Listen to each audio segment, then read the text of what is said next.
looking at the future and you are planning for a long sustained future of 20, 30, 40 years, and you will appreciate that such an important agreement between two large economies, between two economies of a size and scale which will be a defining agreement of the 21st century.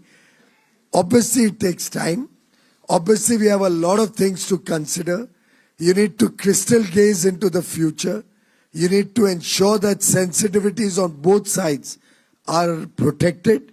And you need to grab the low-hanging fruits so that businesses and people of both sides can benefit. So give it some time. Let's not rush into things and never negotiate with a deadline. Negotiation should always be with a sense of urgency, but never in haste. Thank you. Ashish, we'll come to you. Ji.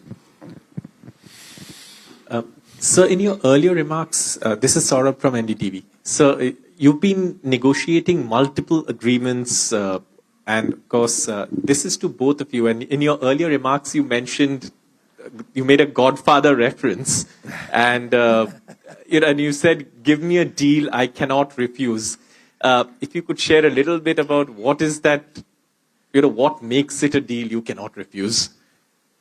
The best part, Excellency, is that press goes around in circles to come back to the same question again and again.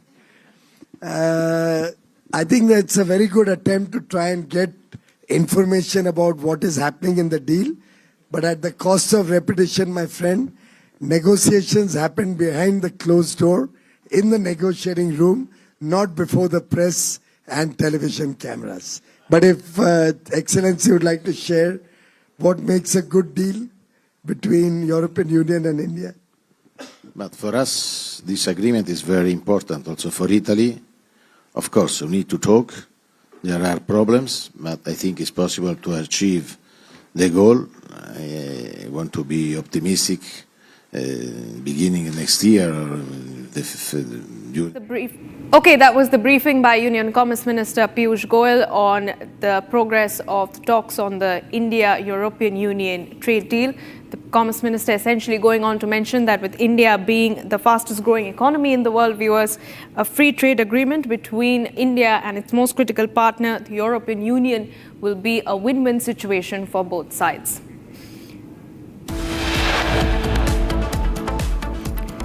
Delhi court grants interim bail to Umar Khalid in Delhi riots' larger conspiracy case. Luthra brothers, owners of Goa club, seen handcuffed after detention in Thailand.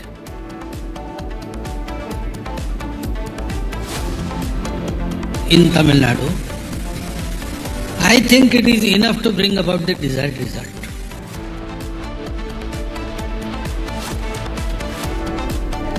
RSS Chief Mohan Bhagwat speaks on Madurai. Deepam Rao says can be resolved via Hindu strength.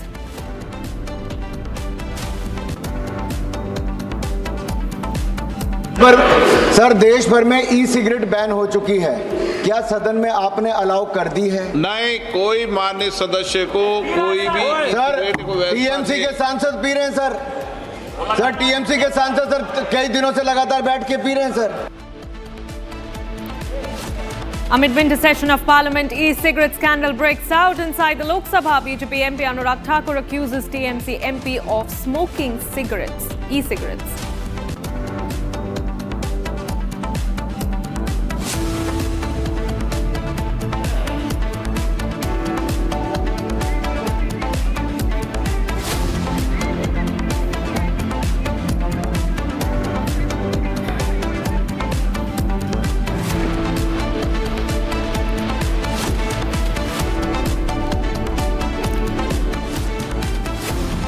right, viewers, we have some big breaking news coming in. This one from the Rohini court in the national capital, where the anticipatory bail plea of the Luthra brothers, Gaurav and Saurabh Luthra, have now been dismissed by the Rohini court. That is the big breaking news at the moment.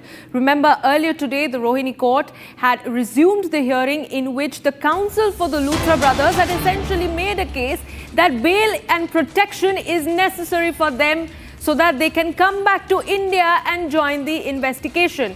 But the counsel on behalf of the Goa government in court made a strong case for the fact that it was very easy for this duo, the Luthra brothers duo, to flee the country barely hours after the fire broke out at the Birch nightclub. They tried to evade arrest, they tried to evade responsibility and accountability in the matter, and that is extremely important that the court essentially deny them any anticipatory bail so that they can be deported back to the country and tried in the case. That is the big breaking news that we are getting in at the moment. Luthra brothers essentially now facing arrest in India upon landing in the country. Big setback.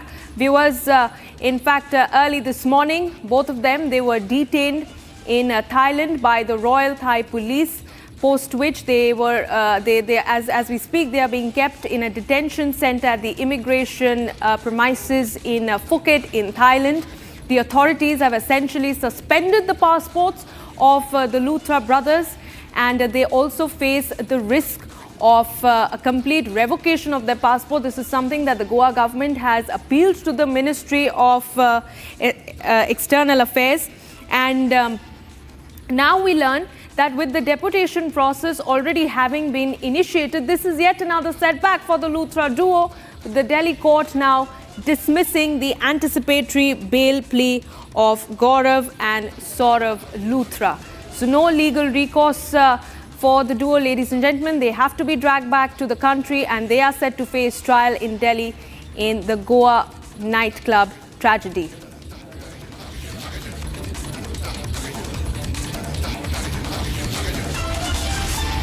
All right, on this note, I am also being joined by Deputy Executive Editor Shravan Sen in the studio, who will take us through more details in the case. All right, we'll connect to Shravan in just a bit, but I'm also being joined by Shambhavi, who's joining us with more details about what happened inside court from outside the Rohini court. Shambhavi, over to you.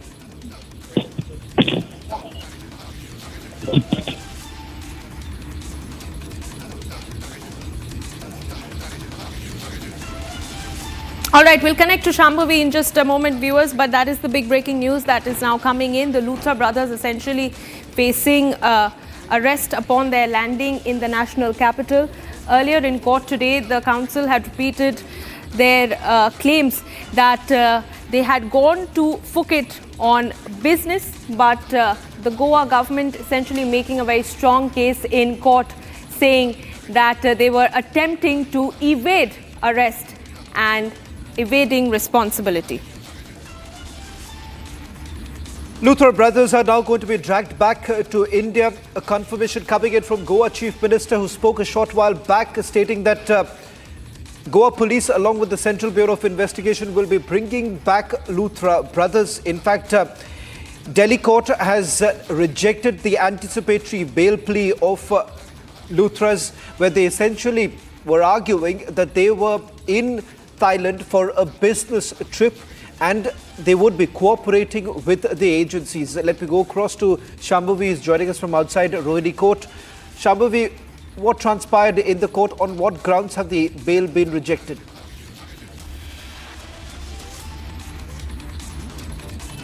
See, around 4 major arguments were made, including yesterday and today. One was Luthra brothers escaping for business engagement in North because they wanted to abscond, and that was clearly not entertained by the court, because we know that the bail plea has been, the anticipatory bail plea has been rejected.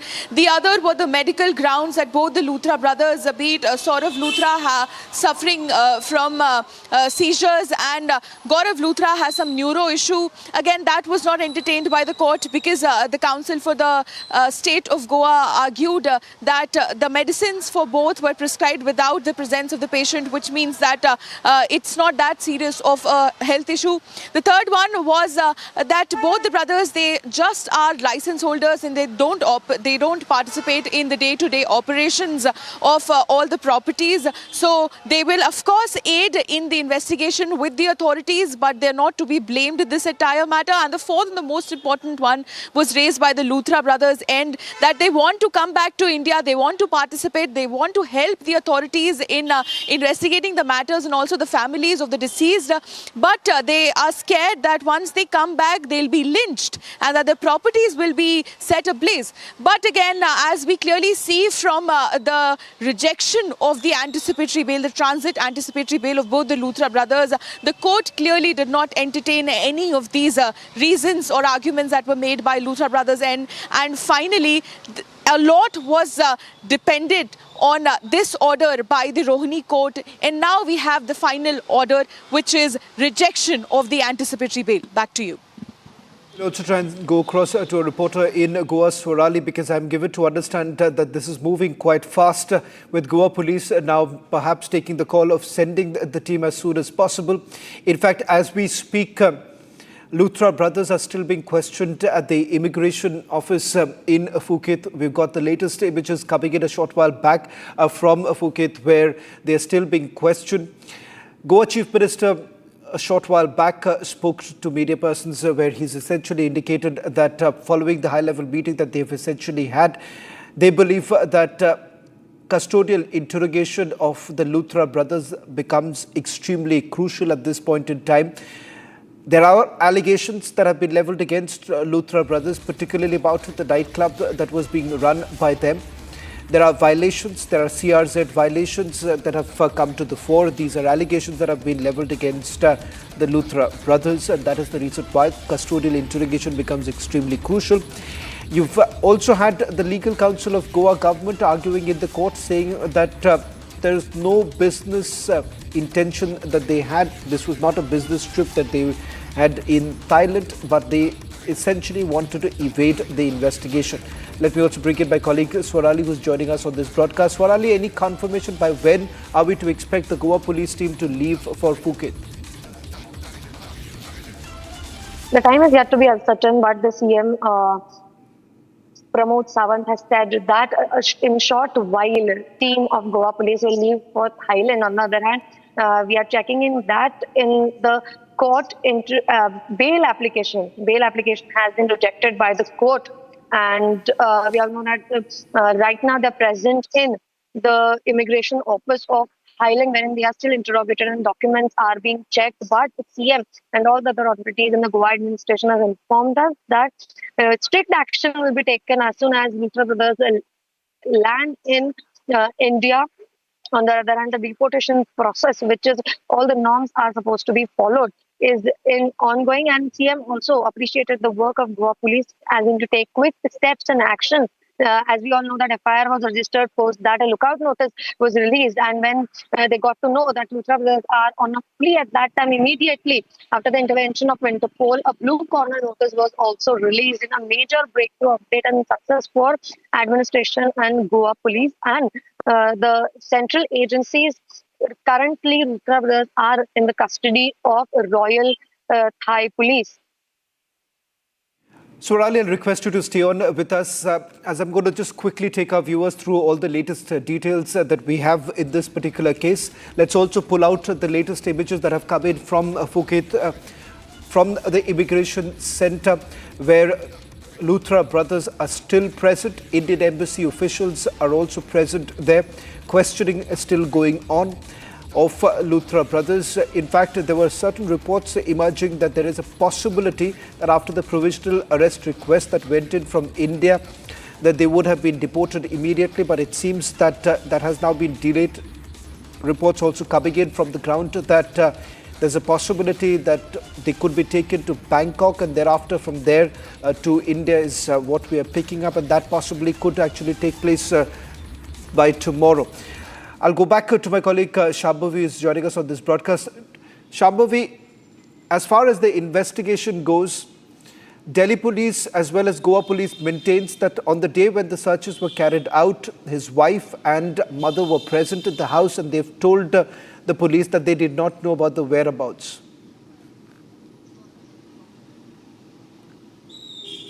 Right, just the other day when the Goa police reached the Luthra brothers' residence in Delhi, they were met with the mother and the wife of the Luthra brothers, and when asked about the whereabouts, they said that they are not aware of it, contrary to what the Luthra brothers have maintained in the court till now, that there were some prior engagements that led them to Phuket, and when questioned regarding the timing, the convenient timing of them booking the ticket, which is just a couple of hours later when the incident happened, which is around 1:17 a.m. in the morning, they said that they are very frequent travelers and they're trying to establish a restaurant in Phuket, and they even raised this point that they're trying to establish this restaurant in Phuket and they will be employing Indians for that. So is that something that they should be punished for? Now, this was the argument that was raised, and again, when asked about the contact details of the Luthra brothers by their mothers and wife, they maintained that they don't have any information regarding the number, their contact information, or where they're staying and other details. So, clearly the family was of no help, and which is contrary to the argument which is maintained by the Luthra brothers end in the court today as well as yesterday. Shambhavi, I'll request you to stay on with us. If we can just pull out the visuals, that's the latest now coming in also, rather than just staying with what we are doing right now. We'll just quickly take you through a recap of what we know so far in terms of the investigation that has been carried out. Some damning allegations that have been leveled against the Luthra brothers, and this entire argument that was made by the legal counsel of Luthra brothers in the court that this was because of a business trip that they had to go to Thailand seems to have been completely punctured by the defense counsel here. In fact, what we are given to understand is that they have essentially been able to prove the fact that just 2 hours after the fire broke out, it seems that they had already decided to leave the country. Shifting focus now to the other big story that we are getting it from the Parliament, as the winter session of the Parliament is ongoing right now. A major controversy has broken out. Exchanges between the Treasury and the opposition benches, where the BJP has now accused a Trinamool parliamentarian of smoking an e-cigarette inside the Lok Sabha premises. BJP parliamentarian Anurag Thakur raised the issue without naming the Trinamool leader and urged the Lok Sabha Speaker Om Birla to take note of the violation.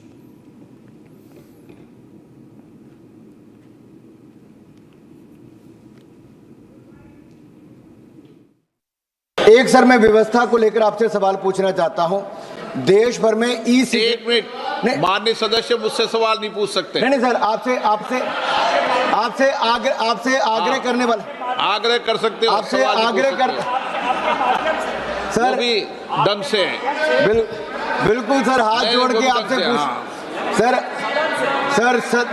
Sir सदन की जानकारी के लिए है sir. देश भर में e cigarette ban हो चुकी है, क्या सदन में आपने अलाउ कर दी है? नहीं, कोई माननीय सदस्य को कोई भी सर टीएमसी के सांसद पी रहे हैं सर टीएमसी के सांसद सर कई दिनों से लगातार बैठ के पी रहे हैं सर। कोई भी माननीय टीएमसी के सांसद पी रहे हैं सर नहीं सर, आप चेक करवाइए सर। एक मिनट व्यवस्था दे रहा हूं। सर सदन में अगर सिगरेट पीना अलाउ कर दिया है, एक मिनट प्लीज। मैं सभी माननीय सदस्यों से पुनः आग्रह करता हूं, हमें संसदीय परंपराओं और संसदीय नियमों का अनुपालन करना चाहिए। कोई भी माननीय सदस्य कभी भी ऐसा कोई विषय मेरे पास आएगा तो निश्चित रूप से इस पर मैं निश्चित रूप से कार्रवाई करेंगे। पार्लियामेंट जिसको हम लोकतंत्र का मंदिर मानते हैं, वहां पर ई सिगरेट लाना ये तो कानून के खिलाफ है। आप कानून के रक्षक है तो कानून के भक्षक पार्लियामेंट में कैसे बन सकते हैं? उसको कंज्यूम करना तो पार्लियामेंट के रूल्स के खिलाफ है कि आप पार्लियामेंट की इस प्रकार से तौहीन नहीं कर सकते। पब्लिकली स्मोक करना ये तो कानून है देश का, नहीं कर सकते। पार्लियामेंट में तो कतई नहीं कर सकते। हाउस के अंदर तो कतई नहीं कर सकते। पर इन तीनों चीजों का उल्लंघन टीएमसी के एक सांसद करते हैं, और इसी के बारे में बड़े दुख के साथ, बड़े दर्द के साथ अनुराग ठाकुर जी ने स्पीकर को अवगत कराया, जिस पर संज्ञान लेते हुए स्पीकर ने भी कहा कि यह पूर्ण तरीके से गलत है, इसके ऊपर पूर्ण जांच होगी, इन्वेस्टिगेट होगा। तो आज सवाल टीएमसी से बनता है कि जब प्रथम दृष्टया इतनी बड़ी घटना हुई है तो क्या वो इस प्रकार की नेगेटिव कीर्ति स्थापित करने वाले अपने सांसद पर समय रहते ही स्वतः कार्रवाई करेंगे या स्पीकर के कार्रवाई का इंतजार करेंगे? क्योंकि आप तो कहते हैं आप तो संविधान के बड़े रक्षक हैं, आंबेडकर जी के बड़े प्रशंसक हैं, तो आंबेडकर जी द्वारा संविधान के तहत लोकतंत्र का जो मंदिर है उसकी मर्यादा की बार बार अवहेलना करने का जो इतना बड़ा अपराध कर रहे हैं, ऐसे अपराधियों पर क्या कार्रवाई टीएमसी करेगी? Trinamool Congress parliamentarian Dola Sen on allegations regarding puffing e-cigarettes in the Lok Sabha said that those who are in charge of monitoring discipline in the House will be looking into it. So there is no denial really coming in from the Trinamool Congress on this entire issue. हम क्यों कहेंगे? ये देखना जिसका काम है वो देखेंगे। लेकिन आपकी पार्टी के सांसदों पर आरोप लग रहा है। हम फिर बोल रहे हैं, देखिए तृणमूल, वो आपको पता होगा 2021 पे अब की बार 200 पार बोल के मोदी बाबू हार गए, तो वो गुस्सा अभी तक नहीं गए। क्या किया जाएगा? पैसा बंद, खाना बंद, नौकरी बंद, सब कुछ बंद, और उसके साथ साथ मंत्री लोगों ने सदन में आके असत्य भाषण भी बोलने लगा। बहुत अनफॉर्चुनेट है, बोलने दीजिए। फिर हम बोलते हैं कि कोई भी इनडिसिप्लिन होगा तो उसका संभालने के लिए संसद का एक तरीका है, डिसिप्लिन है। अनुराग ठाकुर कोई गुरु ठाकुर नहीं है, वो बोलेंगे हम मान जाएंगे।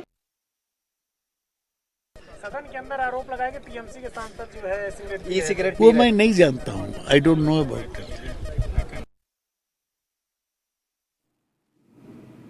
India's humanitarian mission in Sri Lanka after the cyclone Ditwa has entered a decisive phase. The Indian Army's medical team operating under Operation Sagar Bandhu has treated more than 5,000 patients in just the first 48 hours. Lieutenant Colonel Jagneet Gill, contingent commander of the Indian Army team deployed in Sri Lanka, underscores the collaborative nature of the mission and the shared commitment of both the nations.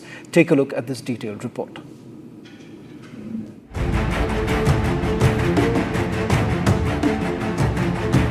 The first 48 hours after Cyclone Ditwa caused destruction in Sri Lanka, Indian Army treated more than 5,000 patients. India's relief effort in Sri Lanka following Cyclone Ditwa has moved into a critical stage now. Under Operation Sagar Bandhu, the Indian Army's medical contingent has already provided care to multiple people who were left injured. The Indian Army contingent, led by Lieutenant Colonel Jagneet Gill, set up a fully equipped mobile hospital in the flood-ravaged district of Trincomalee. Well, the key facilities that were established by this hospital really depended on the fact that what were the facilities that were already available in this hospital. So the other hospital which has been non-functional, we were basically looking at facilities like the operation theatre, the dental section, the X-ray and the lab facilities. So we have been able to create these facilities.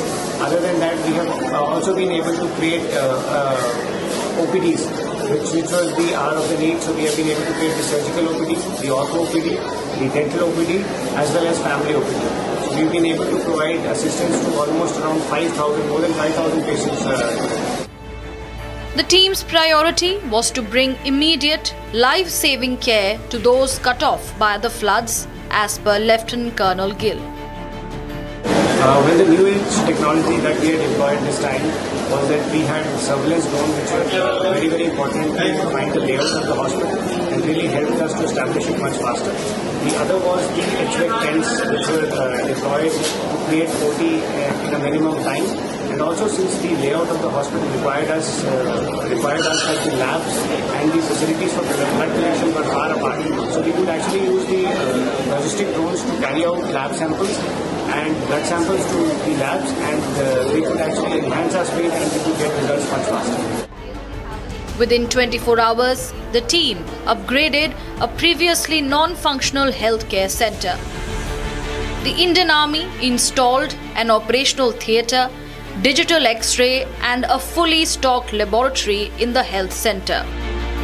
In addition, they opened OPDs for surgery, dentistry and family health, ensuring a comprehensive package of care. This came as major boost and upgrade to the existing medical infrastructure in Sri Lanka. Cyclone Ditwa made landfall on the eastern coast on 28 November, dumping more than 500 mm of rain in 48 hours. The resulting floods submerged 1.1 million hectares, which is roughly 20% of the island's landmass. 2.3 million people were directly exposed to waterborne hazards. The destruction was immense.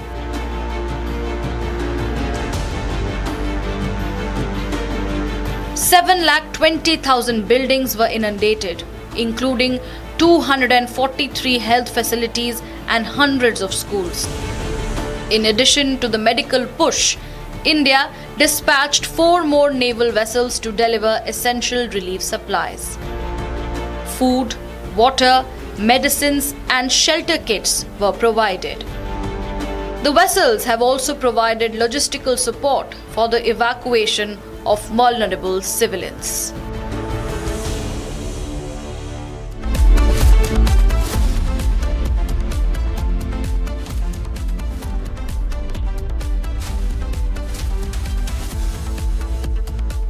थोड़े में ज्यादा स्वाद यही तो है इसकी खास बात। वाओ मामा क्या स्वाद है? अरे मेरे राजा, सबका राजा आर मसाला।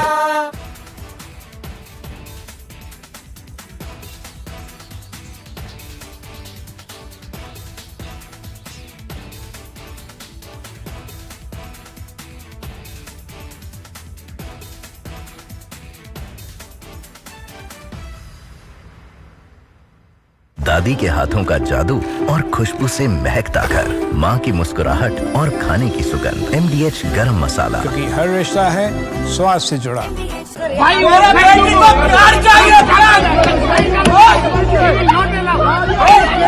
मेरा बेटी का ब्लड आ रहा है, नीचे से ब्लड आ रहा, प्यार चाहिए, दे दो। क्यों नहीं कर सकता? क्यों नहीं कर सकता? क्यों नहीं कर सकता? मेरे को प्यार चाहिए अभी।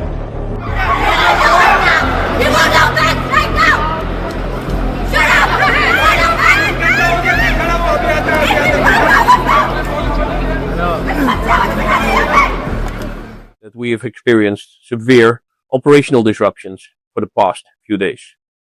Since then, the crisis continued to aggravate, with today, December 5th, being the most severely impacted day, with the number of cancellations well over 1,000, or more than half of our number of daily flights.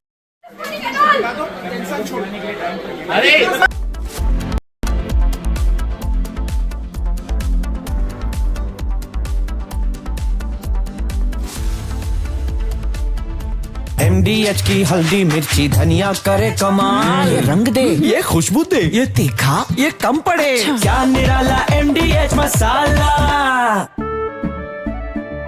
केसरिया से मन जोगी हुआ रे, दिल झूमे देखो मतवारा हुआ रे, केसरिया से मन जोगी हुआ। हर पल मनाओ केसरी त्योहार। विमल, बोलो जुबान केसरी।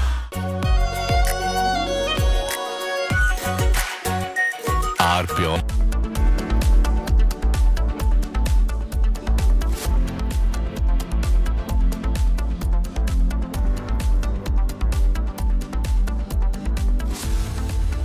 ये है सीक्रेट रेसिपी MDH का जीरा सिप जल जीरा मसाला। सिप सिप जीरा सिप MDH का जल जीरा सिप MDH का जल जीरा SIP.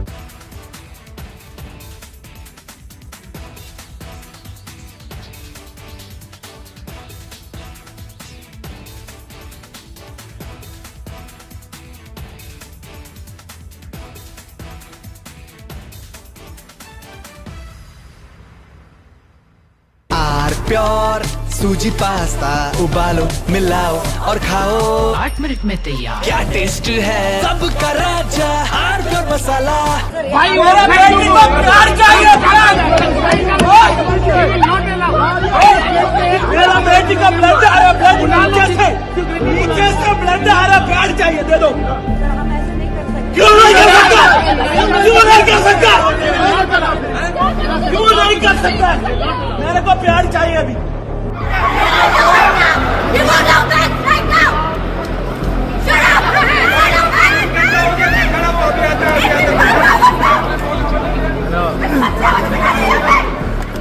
That we have experienced severe operational disruptions for the past few days.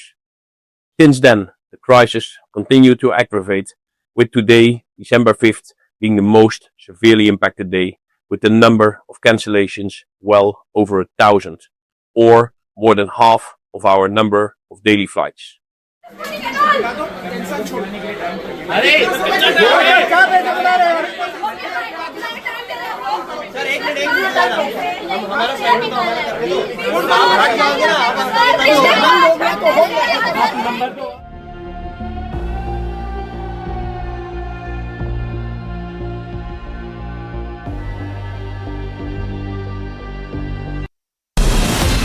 From Asia's largest news headquarters, setting the agenda for Bharat.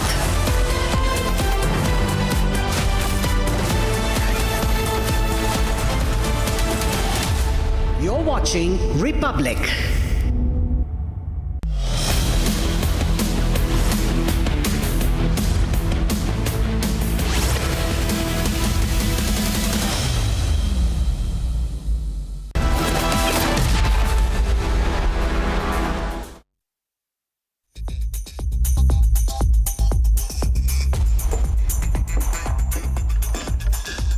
Welcome, ladies and gentlemen. You're watching 6 Stories at 6 with me, Tanisha Awasthi. Let's quickly get you started with the top 6 stories that have set the agenda for the day. Ladies and gentlemen, the Luthra brothers, Saurav Luthra and Gaurav Luthra, both have them now been tracked and detained and have got no relief from the court. And while we are talking about Luthras, let's also talk about how they were detained. We'll tell you the inside details on when they are likely to be deported. Their passports, ladies and gentlemen, have now been seized. Meanwhile, in Madurai, lighting a deepam or a lamp on a hilltop has become a point of contention and a major political debate. And we'll tell you why is that so. Also, what's making headlines in Parliament today is the big claim by the BJP MP, also Union Minister Anurag Thakur, who has claimed that e-cigarettes are being smoked not outside but inside the floor of the House, inside Lok Sabha, and that too by a TMC MP. Meanwhile, India has been the first responder, as always, when it comes to helping Sri Lanka in disaster response. Fresh pictures shortly on Operation Sagar Bandhu. What's also making headlines in the international forum is how Mexico has now gone the Trump way and imposed 50% tariff on Indian goods. 6 stories that have set the agenda. Let's start first up with the top story.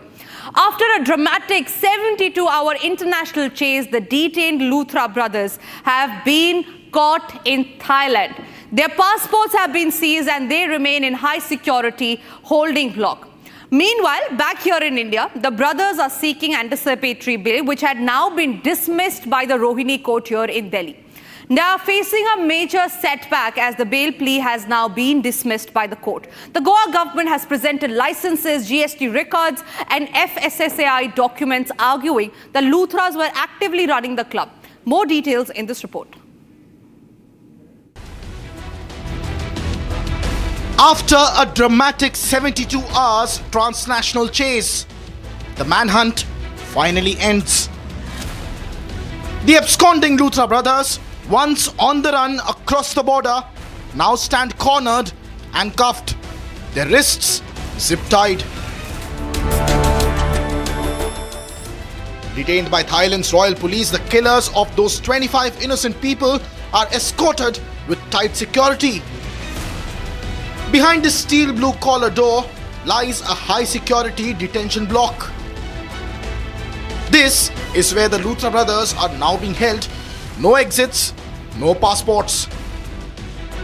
Meanwhile, back home in India, the Luthra brothers have sought an anticipatory bail, claiming they were businessmen and not operators. But the Goa government walked in armed with documents, license papers, GST records, pollution control filings, FSSAI applications, all pointing back to one truth. Luthras didn't just own the club, they ran it. In Luthra's defense, the council claimed that they have visited Phuket for quote-unquote work purposes. They argued that the brothers barely visited Goa, didn't handle daily operations and were portrayed as absconders. But the state questioned Luthra's intent. Goa's council countered sharply that their conduct shows they wanted to evade the probe. Meanwhile, Delhi's council pointed out that since the business was in Goa, why wasn't the anticipatory bail plea filed in Goa but here in Delhi instead? Corruption killed 25 innocent lives in Burj by Romeo Lane Club. The system allowed the Luthra brothers to escape, and now it's the end game for the Luthras starting in Thailand. And ladies and gentlemen, the chase is finally over. The 72-hour free run has got over for the Luthra brothers after they were detained in Thailand post the international alert.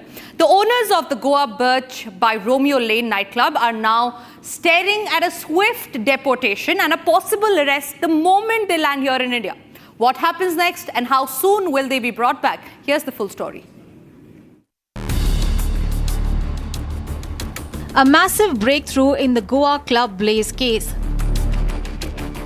Hours after their 72-hour run abroad ended, the Luthra brothers, Gaurav and Saurabh, were detained in Phuket by Thai authorities. The detention came after Indian agencies triggered a blue corner notice and activated the India-Thailand extradition framework that has been operational since 2015. The duo is currently in immigration custody in Thailand, where documentation and identity verification are underway, the first step before deportation. So, what is next? Once Thai immigration completes paperwork, they will issue what is effectively a deportation order. Unlike a full extradition trial, deportation is usually faster and based on immigration violations or overstaying alerts.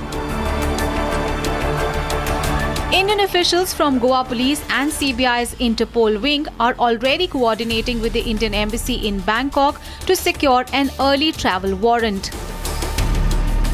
If all clearances move without delay, officials say the brothers could be put on a flight to India within the next 48 to 72 hours. The moment they land, they will be arrested. Goa Police have already prepared transit remand paperwork and a detailed case file, including fire department findings and digital evidence of ticket bookings minutes after the blaze. Diplomatic channels expect no resistance from Thailand, given the seriousness of the case and the prior Interpol alert. Once in India, the Luthra brothers will face custodial interrogation, reconstruction of the crime scene, and confrontation with technical evidence already gathered. Investigators allege the brothers fled within 90 minutes of the fire, booking tickets to Phuket at 1:17 a.m. while rescue operations were still underway.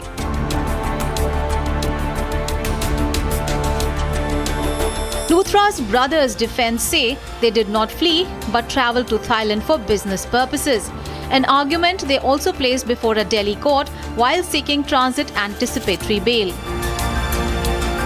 Meanwhile, back in Goa, the probe is widening. Police have arrested 6 people so far, including partner Ajay Gupta, who has been brought back for questioning. A lookout circular is also out for British national Surinder Kumar Khosla, the property owner of the club, who is still untraceable. For now, all eyes are on Thailand, where the final deportation order comes through and when the escorted flight back to India is confirmed. A process that began with a blue corner notice is now in its last leg, the handover. And once Luthra brothers return, the investigation enters its most crucial phase yet. Ladies and gentlemen, in the state of Tamil Nadu, lighting of a lamp over a hilltop has become a huge issue. Deepam Rao erupted early in December around the sacred hill near Baduraya. It is a site for the revered as one of Lord Muruga's adobes and home to both the Subramanyam Swami temple and a nearby dargah. Now, the controversy stemmed from a Madras High Court order by Justice G.R. Swaminathan on the 1st of December, where he granted a petition by Hindu founder the permission to light the traditional Deepam lamp at the ancient stone pillar atop the hill, reviewing a ritual that is allegedly suppressed for over a century due to the proximity to the dargah there. The dispute spiraled into a national political debate, with the DMK members along with the opposition members pushing an impeachment motion against the same judge who passed the order. This was signed by over 100 opposition MPs, while the RSS chief Mohan Bhagwat today has given a big statement where he urged the resolution through Hindu community's strength, highlighting how deep divisions over religious traditions and state intervention are always on cards. The big statement and the political war over the Deepam Rao on your screens right now. Amid the Thiruparankundaram Deepam Rao, Madras High Court Judge G.R. Swaminathan received a threat from a Pakistan-based account after his ruling allowing the hilltop Deepam lighting. The threat comes at a time when the judge faces an impeachment motion, with 107 opposition MPs pushing an impeachment motion against him.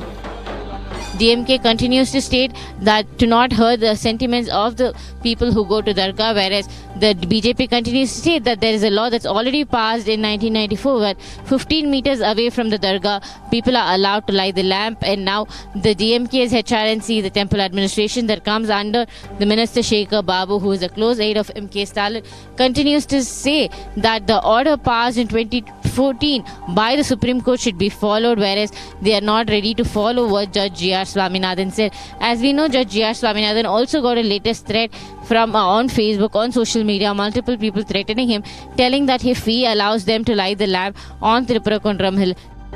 Union Home Minister Amit Shah has slammed the opposition, accusing them of appeasement politics. कोई जज आजादी के इतने साल में नहीं हुआ है मान्यवर कि कोई जज एक जजमेंट दे तो जज के खिलाफ इंपीचमेंट लेकर आते हैं। अपनी वोट बैंक को एड्रेस करने के लिए इंपीचमेंट लेकर आते हैं मान्यवर, और ये सारे ने तो साइन कर दिया, साथ ही साथ उद्धव जी ने भी साइन कर दिया। उद्धव जी, जजमेंट क्या है?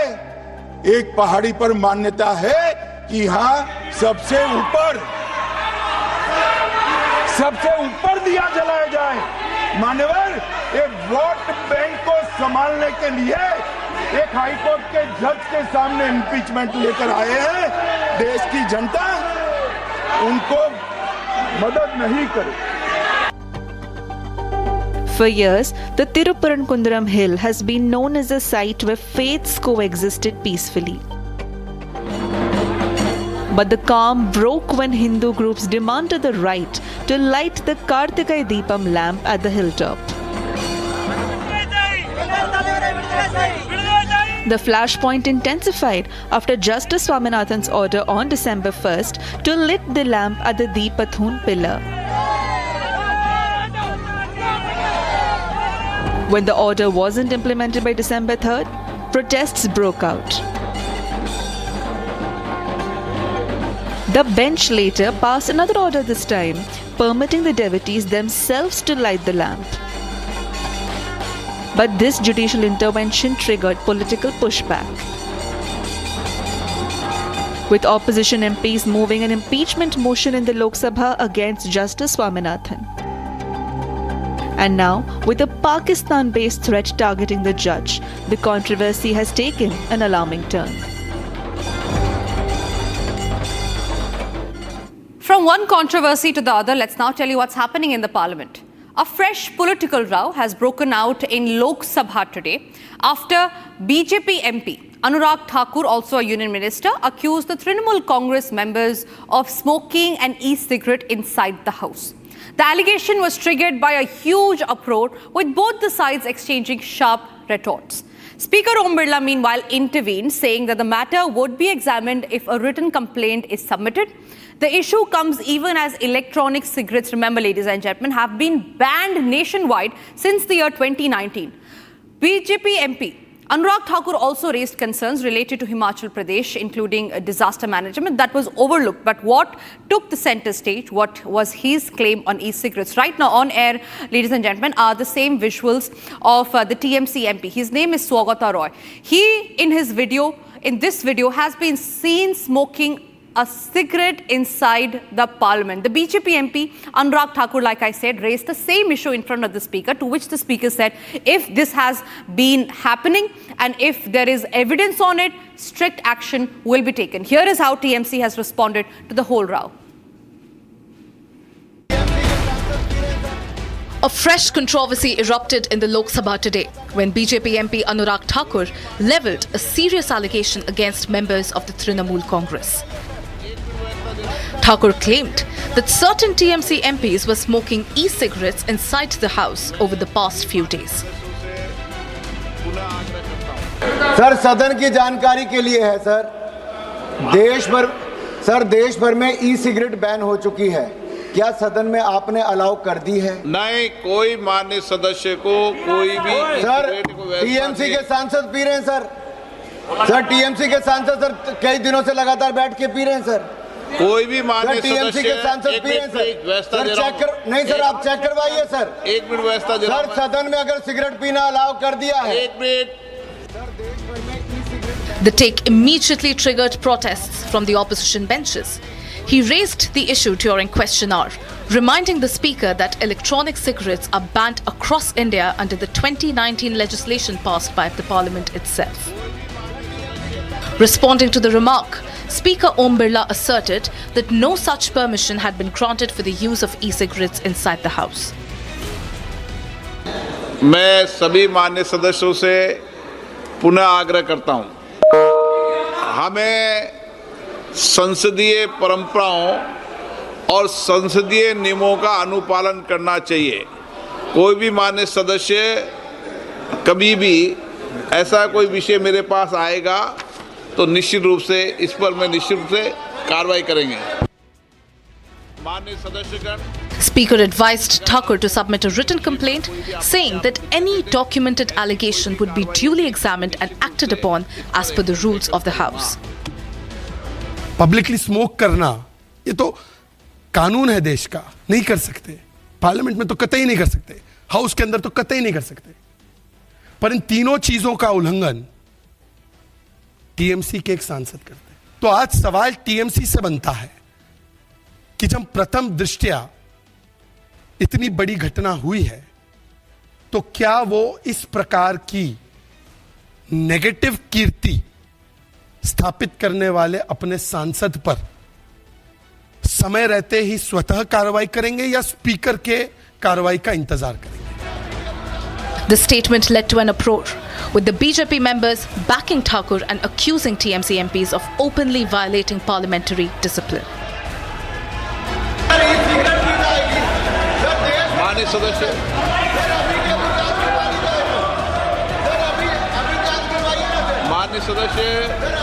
माननीय मंत्री जी, माननीय अध्यक्ष जी। TMC members countered strongly, rejecting the accusation and accusing the BJP of trying to create unnecessary drama inside the House. TMC leader Dola Sen responded sharply, saying that the responsibility for monitoring misconduct lies with the parliamentary authorities, not with Anurag Thakur. She added that her party does not consider Thakur a guru whose instructions they are obliged to follow. हम क्यों कहेंगे? ये देखना जिसका काम है वो देखेंगे। कोई भी इनडिसिप्लिन होगा तो उसका संभालने के लिए संसद का एक तरीका है, डिसिप्लिन है। अनुराग ठाकुर कोई गुरु ठाकुर नहीं है, वो बोलेंगे हम मान जाएंगे। सदन के अंदर आरोप लगाए कि टीएमसी के सांसद जो है ई सिगरेट वो मैं नहीं जानता हूँ, I don't know about it. The heated back and forth briefly disrupted the proceedings, with both sides shouting slogans and pressing their arguments. All eyes are now on whether a formal complaint will be filed and what action might follow. Ladies and gentlemen, India's humanitarian mission in Sri Lanka after Cyclone Ditwa has entered a decisive phase. The Indian Army's medical team operating under Operation Sagar Bandhu has treated more than 5,000 patients in just first 48 hours. Lieutenant Colonel Jagneet Gill, contingent commander of the Indian Army team deployed in Sri Lanka, underscores the collaborative nature of the mission and shared commitment of both the nations. Take a look.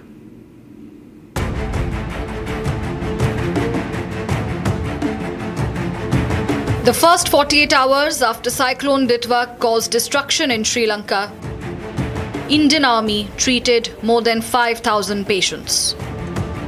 India's relief effort in Sri Lanka following Cyclone Ditwa has moved into a critical stage now.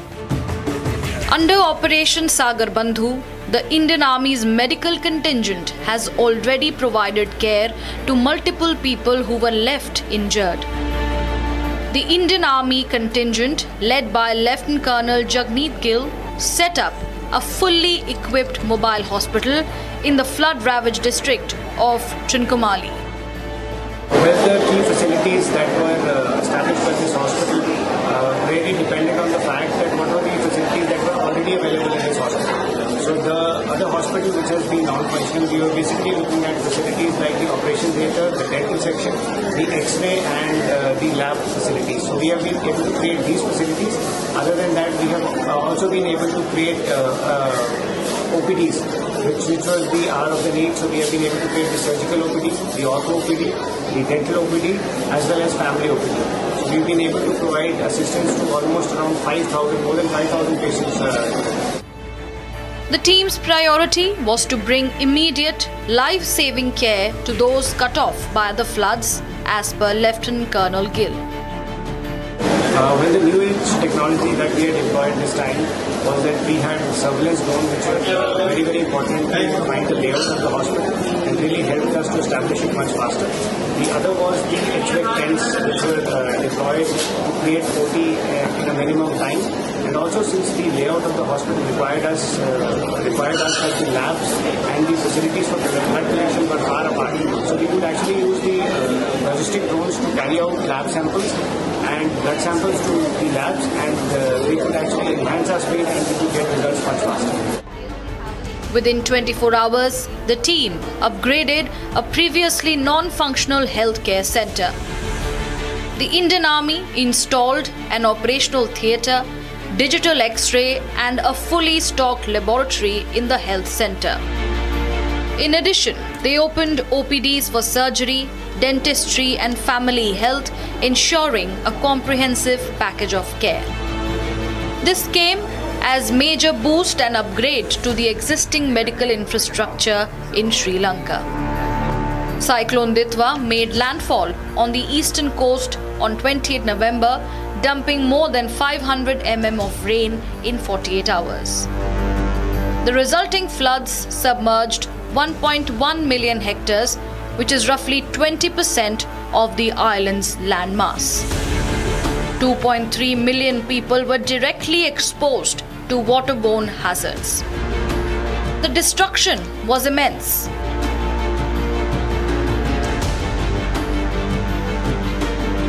$720,000 buildings were inundated, including 243 health facilities and hundreds of schools. In addition to the medical push, India dispatched 4 more naval vessels to deliver essential relief supplies. Food, water, medicines and shelter kits were provided. The vessels have also provided logistical support for the evacuation of vulnerable civilians. Ladies and gentlemen, Mexico is following Trump's way. And why are we saying this is because they have launched a protectionist shocker by slapping steep new tariffs on Asian imports. India is also on the hit list. Duties up to 50% will now apply to over 1,400 products, marking Mexico's sharp drift from the principal free trade. Here's what it means for India.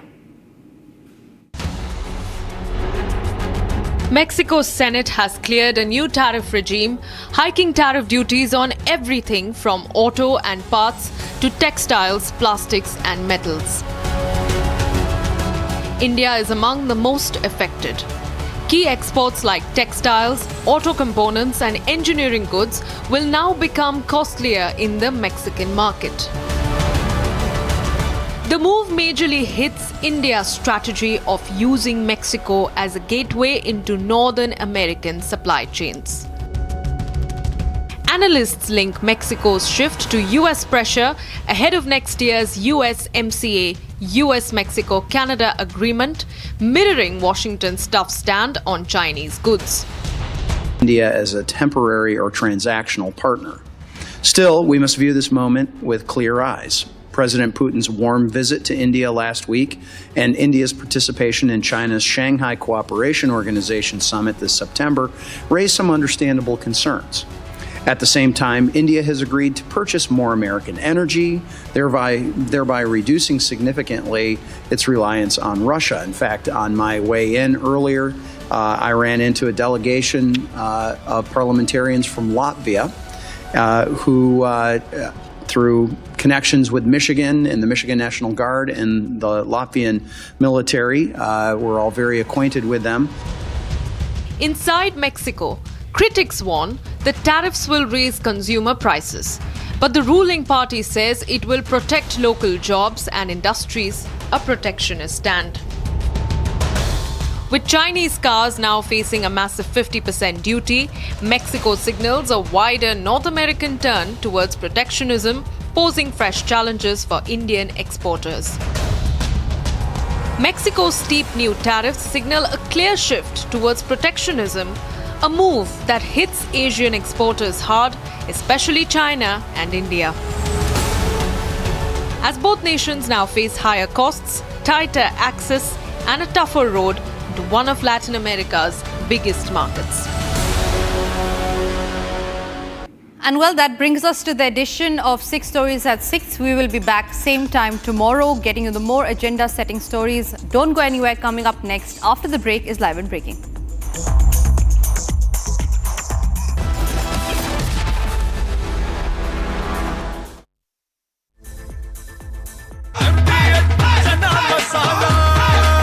अब छोलिया हो या लोबिया, सफेद चने या काले चने, सब कुछ मजेदार बने। केसरिया से मन जोगी हुआ रे, दिल झूमे देखो मतवारा हुआ रे। केसरिया से मन जोगी हुआ। हर पल मनाओ केसरी त्योहार। विमल, बोलो जुबान केसरी। थोड़े में ज्यादा स्वाद, यही तो है इसकी खास बात। वाओ मामा, क्या स्वाद है? अरे मेरे राजा, सबका राजा आरती और मसाला।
आधे बाउल दही में 4 चम्मच MDH चटनी पुदीना मसाला डाला, स्टर करो, पुदीना चटनी तैयार। MDH चटनी पुदीना मसाला। In the India Today Best Universities Survey, India's #1 ranked universities in various streams are JNU Delhi, Amity University, AIIMS Delhi, IIT Delhi, and National Law School, Bengaluru. Sir बचा के विक्रम राठौड़, कहीं फिर से ना भूल जाओ आप कौन हो। रुक, तेरे अग्नि अस्त्र की अभी मोमबत्ती बनाता हूँ। Please stop! झुमका तेरा झुमका तेरा झुमका तेरा झुमका। Not there. मेरा काउंटरटॉप टूट जाएगा। झुमका तेरा झुमका तेरा झुमका तेरा झुमका तेरा झुमका।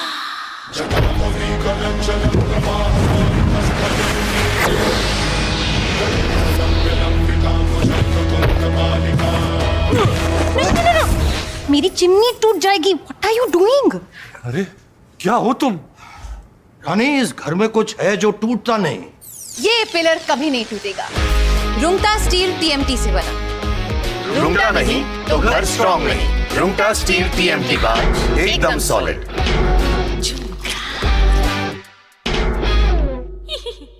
थोड़े में ज्यादा स्वाद, यही तो है इसकी खास बात। वाओ मामा, क्या स्वाद है? अरे मेरे राजा, राजा और मसाला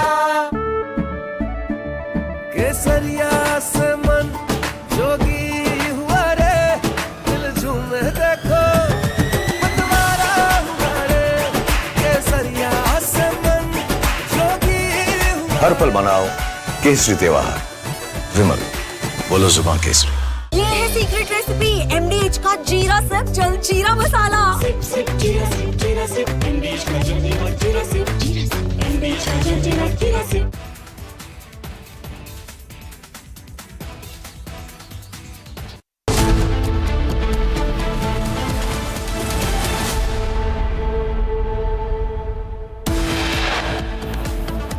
Delhi court dismisses Luthra's anticipatory bail petition. Duo now faces arrest upon landing.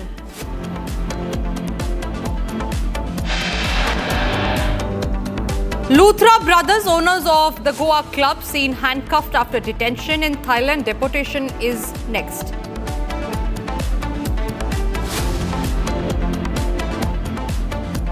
Delhi court grants interim bail to Umar Khalid in the Delhi riots larger conspiracy case. King of Hindus in Tamil Nadu. I think it is enough to bring about the desired result.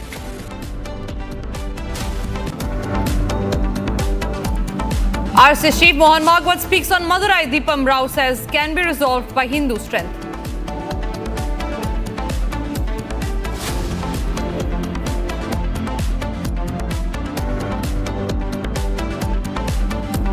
Amid winter session, e-cigarette scandal breaks out inside Parliament. BJP MP Anurag Thakur accuses TMC MPs of smoking e-cigarette in Lok Sabha.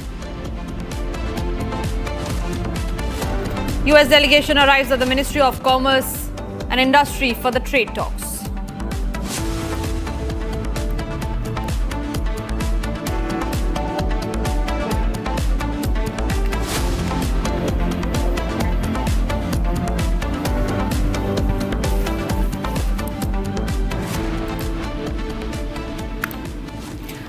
All right, we start this edition with some breaking news that's coming in. We learned that the Indigo CEO, Peter Elbis, has now been summoned yet again by the DGCA for tomorrow. A fresh notification has now been issued which reads, and I quote, "We wish to inform you that Mr. Peter Elbis, CEO of the company of the Indigo, has been asked to appear on December 12, 2025, that is tomorrow, before the Committee of Officers at the Directorate General of Civil Aviation, that is the DGCA, which is examining the matter relating to flight disruption." Second round of summons now issued to the Indigo CEO after Indigo had to go through the worst aviation crisis after multiple flights were disrupted after compensation was not issued. The DGCA today as well held a meeting. The DGCA officer had held a meeting with the Indigo CEO in the national capital today. Now a second round of summons have been issued to the Indigo CEO, asking them answers on what actually happened. In fact, sources also told Republic that in the meeting that was held today between Indigo officials and the DGCA officials, it was noted that Indigo officials had shared their reasoning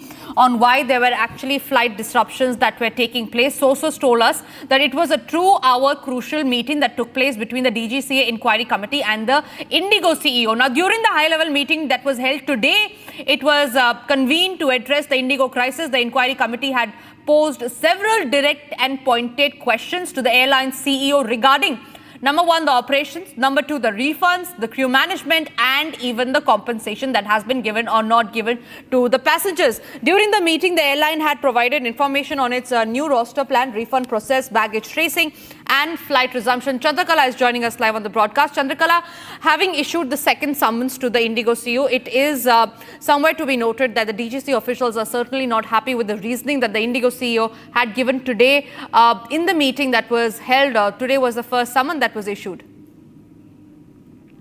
Of course, the fact that the Indigo CEO has been asked to give a detailed report and data as far as the flight cancellation and flight restoration and all the factors related to this crisis are concerned. But it seems that, of course, this 2-hour meeting that took place today afternoon between the DGCA Inquiry Committee and the Indigo CEO was not sufficient enough. Now, of course, after this high-level meeting that happened today, wherein the DGC official has directly posed several direct and pointed out questions to the airline CEO regarding operation refunds and crew management and compensation. It seems that the Indigo CEO was not able to provide the detailed information that the DGCA has sought. Now, another round of summon has been issued. He has been again summoned tomorrow. That's December 12th. At the DGC Inquiry Committee, and there will be another high-level meeting. Now, we know that the fact that the DGCA is now reviewing this crisis and that has unfolded after widespread cancellation and has sought detailed data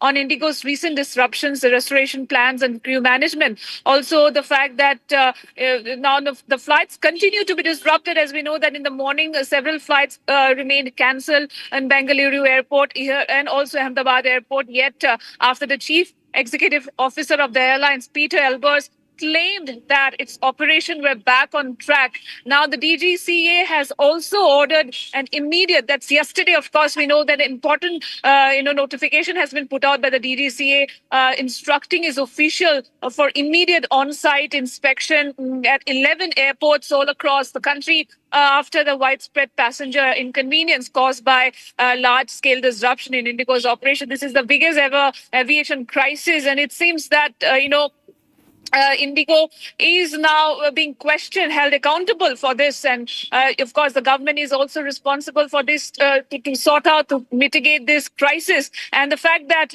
the DGCA has asked for a comprehensive data on the recent widespread flight disruptions and the measures put in place to mitigate the crisis. And the fact that, as far as this inspection in different airports are concerned, detailed data was also, a report has been sought within 24 hours. Now, it remains to be seen after the second summon that will take place tomorrow, what could be the outcome, because it seems that the crisis still remain intact, although there has been some kind of stability. But yes, the crisis still remain intact, and we'll have to wait and watch. All right, Chandrakala, yes, thank you very much for getting us those details. All eyes are now on the second summoning of the Indigo CEO that is going to be taking place today. He is asked to report tomorrow at the same place. Meanwhile, moving on to some other stories that we're tracking, Republic has got fresh details of the court order on the anticipatory bail application of the Luthra brothers. In a strong observation, the court said that the nature of offence prima facie is grievous and serious in nature. In fact, the court had also said that Luthra stated that there is an immediate threat to their life. However, the applicant, in this case Luthras, have failed to show the basis of any such apprehension. The action can then be taken by the investigating authority or by the court itself and cannot be said to an apprehension of threat to life. In fact, one more very important observation by the court in this case, ladies and gentlemen, is that when the court had said that the nature of offence prima facie is grave and extremely serious in nature. Remember, it was the lawyer of the Luthra brothers who had said and made it clear that it was for a work trip that they had gone to Thailand, and that they're being targeted and deliberately being dragged back into the case when they are not even responsible. But how is it that, ladies and gentlemen, when they are the owners of the club, how can they flee the country when it is their responsibility and they are to be held accountable for the negligence and the lapses that took place inside the Birch nightclub that had claimed the negligence had claimed the life of 25 people. Corruption had claimed the life of 25 people. Ishan is joining us live on the broadcast from the national capital. Ishan, take us to the key arguments that took place inside the court today.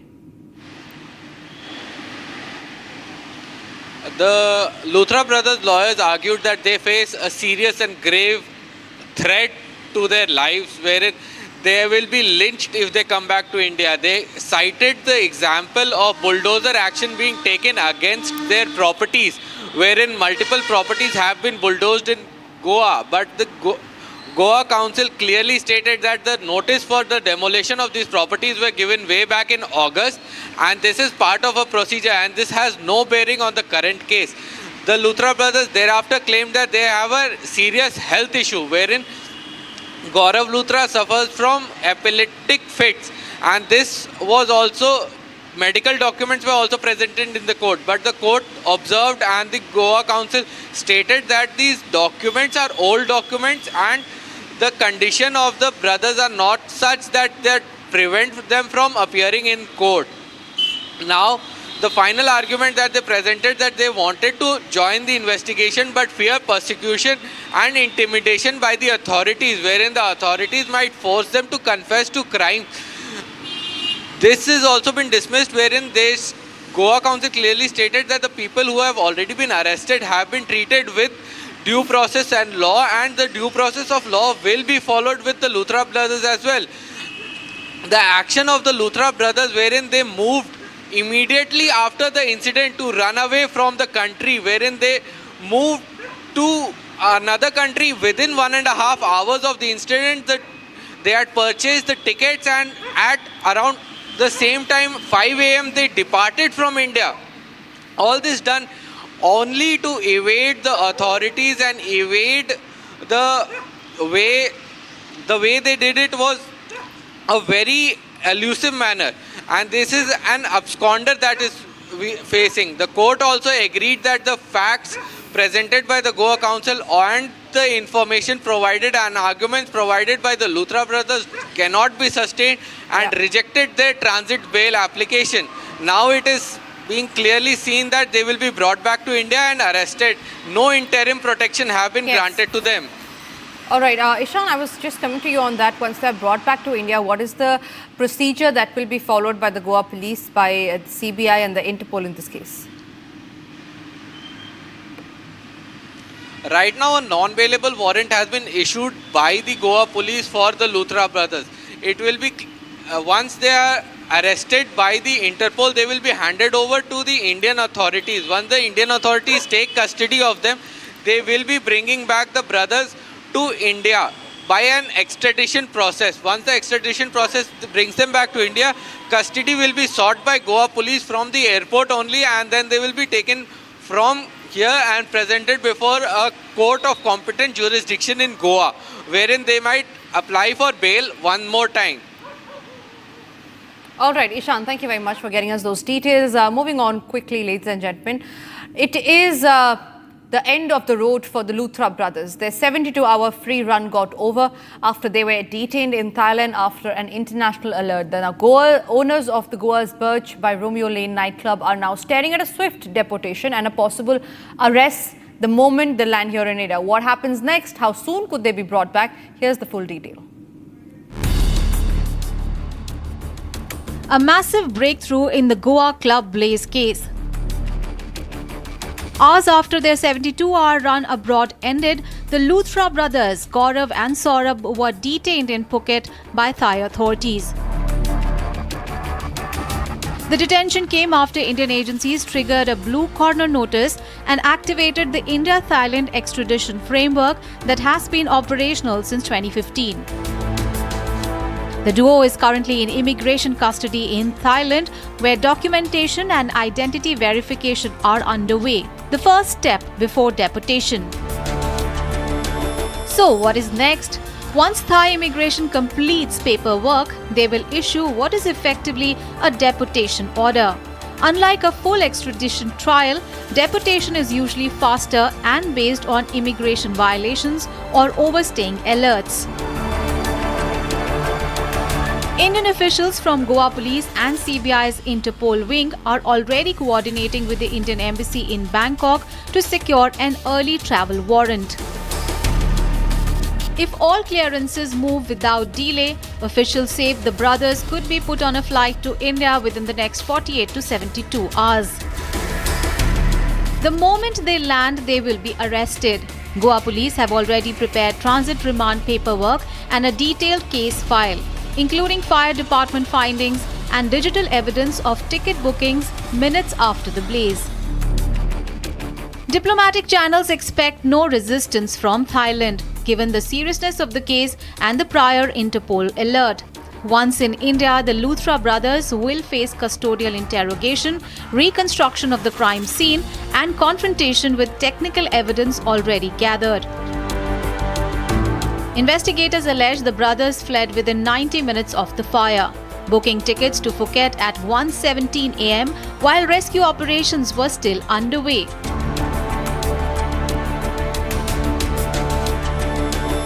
Luthra's brothers' defense say they did not flee but traveled to Thailand for business purposes, an argument they also placed before a Delhi court while seeking transit anticipatory bail. Meanwhile, back in Goa, the probe is widening. Police have arrested 6 people so far, including partner Ajay Gupta, who has been brought back for questioning. A lookout circular is also out for British national Surinder Kumar Khosla, the property owner of the club, who is still untraceable. For now, all eyes are on Thailand, where the final deportation order comes through and when the escorted flight back to India is confirmed. A process that began with a blue corner notice is now in its last leg, the handover. And once Luthra brothers return, the investigation enters its most crucial phase yet. Ladies and gentlemen, lighting of a lamp or a deepam in Madurai has become a point of contention. RSS chief Mohan Bhagwat has expressed confidence that the temple issue in Tamil Nadu can be resolved by Hindus citing the strength of Hindus in the state. He stated that the escalation is not necessary at this point in time, but if needed, Hindu organizations in Tamil Nadu will certainly inform them. Mohan Bhagwat also emphasized that the issue will be resolved favorably for the Hindus and that they will do whatever it takes. The issue revolves around a Madras High Court order allowing the devotees to light a lamp at the stone pillar near a dargah, which the Tamil Nadu government has appealed in the Supreme Court against the order. In fact, they have also moved an impeachment notice against the Madras High Court Judge J.R. Swaminathan, who had approved and given this order. We also have some reactions that we are tracking on it. Mohan Bhagwat has spoken on the case. Let's listen in. If it needs escalation, it will be done. But I don't think it needs so. The matter is now sub judice. Let it resolve. The awakening of Hindus in Tamil Nadu, I think it is enough to bring about the desired result. But if at all it is needed, the Hindu organizations are working in Tamil Nadu also. They will let us know, then we will think about it. But at present, I think the issue can be resolved here only on basis of the Hindus' strength in Tamil Nadu only. Sharda, my colleague, is joining me live from Madurai on that note. Sharda, just when we spoke earlier, you were at the foothill of the temple. Talk to us about where exactly are you right now and what was the controversy all about and how the opposition is reacting to it? Well, right now we are again at the foot of the hill, but right beside me on the back is the main temple, the Murugan temple, the Tirupurakkam temple. As I'll request my cameraman to pan the camera to the right, where you can see the Om symbol, which is where the Ganesh temple is, where the lamp is generally lit in the past few years. It's been constantly being lit, but that is the place where a moksha lamp would be lit, and it is not a respect made to the god, but to the ones who have passed away, and it is basically a rest in peace sign to make sure that their souls are satisfied, is why the moksha lamp is lit there. As we see even more to the right, on the top of the hill is where the dargah is situated, and below it is where the Kashi Vishwanath's temple, where the Shivan temple is. As you can see a small light there, that is where the camping of the police has now taken place. As 144 is imposed in Tirupurankundram, above the hills, nobody is allowed to go, and there's also a ban on climbing the hills from all four sides. As you say, in the evening, I showed you the temple in the daylight, how it looked, but right now all that we can see is a simple light, which is exactly where the Deepatun is. And the Archaeological Survey of India yesterday, with the team member of 7, had come to make sure whether the pillar actually belongs to the temple or was it a landmark made by the survey that was done 20 years back to make sure that where the hill boundary starts and ends. And the main problem comes because the dargah is situated in the same hill as the temple. However, locals do not fight about it. Now a legal fight has turned into a political battle, and the lighting of the lamp has become a huge problem. As we spoke to some of the people here today, we understood that the fight is not just this year, but has been happening over the years. But this is the first time that a court had taken a decision in favor of the Hindus, but the DMK, making it a political battle, especially with the elections coming in, want to do a minority appeasement, especially to make sure that they do not miss the Muslim oaths from the part of Madurai, made sure that the Kartika Deepam lamp was not lit, and imposed 144 in Tirupurankundram. Right, Shata, stay with me. Again, I would like you to pan around your camera, show us how the temple area, the pillar and where the dargah actually situated look like, because all three of these places are what is at the point of contention here, is what the opposition has also been opposing. Also, when you talked about the ASI, when the ASI had reached there, could you get us details about the findings that the ASI had recorded in their report?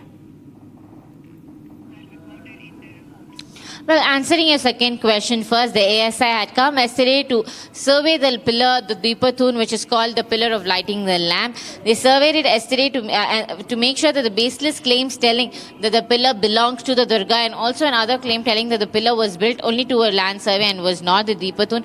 The temple administration gave an explanation to Judge G.R. Swaminathan, telling that it is the Deepatun that was used 80 years back. And now, as I'm going to pan the Vijay will be panning the camera to show you exactly where the temple is. As you can see, it's a huge hill with 4 different sizes. So the first being where the Piliyar temple is, it's called the Uchi Piliyar temple, the Ganesh temple, where the moksha lamp is lit for the ones who have passed away. So anybody whose dear ones passed away, to make sure that their souls rest in peace, they go to the temple to light the moksha lamp that's run all throughout the year. However, on Kartika Deepam, the lamp is lit there, and that is what the Hindu party friend is saying, that where a moksha Deepam is lit is not where you pay respects for God, but pay respect for the dear ones who have passed away. And as you see top on to the right, with the because it's night, it's too dark, but that is where the temple of Kashi Vishwanath and Dargah is situated. That small light where you can see is where exactly the Deepatun is situated, and that is the fight is all for, where asking whether the lamp can be lit there or not is what the Hindu party friend has been fighting for the last 40 years. However, this time legally the court accepted for the lamp to be lit there, following which multiple protests and fights came in, and also there was 144 put in because the temple administration, who had prepared to light the lamp on December 3, suddenly came down the hill telling that the HRNC had stopped them from lighting the lamp and had approached the Supreme Court for an appeal, saying that they do not want to light the lamp because they do not want to hurt the sentiments of the Muslim people who visit the Dargah. Right. Sharda, thank you very much for getting us those details. Exclusive report there coming in from the foothill of the temple. That's also a debate at 9 p.m. But it's time for us to now slip into a short break. But after the break, ladies and gentlemen, we'll tell you about how Republic exclusively has got on record that corruption had led to the life of 25 people. It had led to the killing of the 25 people. Corruption killed 25. Testimony on our cameras coming up at 7 p.m. tonight.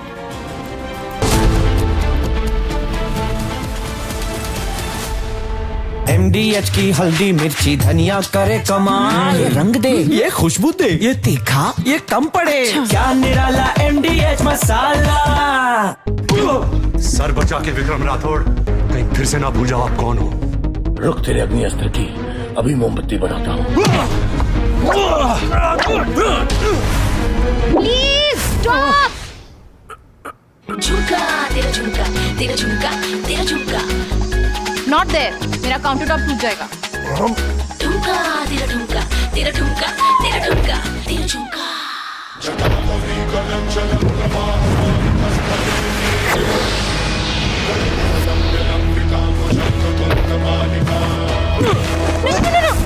मेरी chimney टूट जाएगी। What are you doing? अरे क्या हो तुम? रानी, इस घर में कुछ है जो टूटता नहीं। ये पिलर कभी नहीं टूटेगा। रुंगटा स्टील TMT से बना। रुंगटा नहीं तो घर स्ट्रॉन्ग नहीं। रुंगटा स्टील TMT बार एकदम सॉलिड।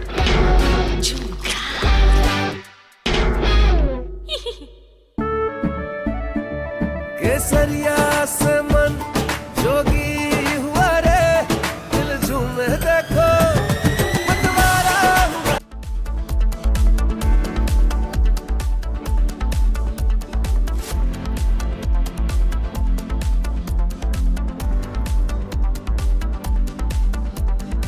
दादी के हाथों का जादू और खुशबू से महकता घर, माँ की मुस्कुराहट और खाने की सुगंध। MDH गरम मसाला, क्योंकि हर रिश्ता है स्वाद से जुड़ा। In the India Today Best Universities Survey, India's #1 ranked universities in various streams are JNU Delhi, Amity University, AIMS Delhi, IIT Delhi, and National Law School Bengaluru.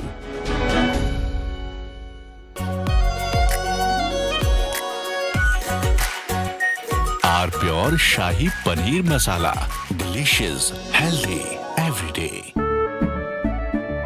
केसरिया से मन जोगी हुआ रे, दिल झूमे देखो मतवारा हुआ रे।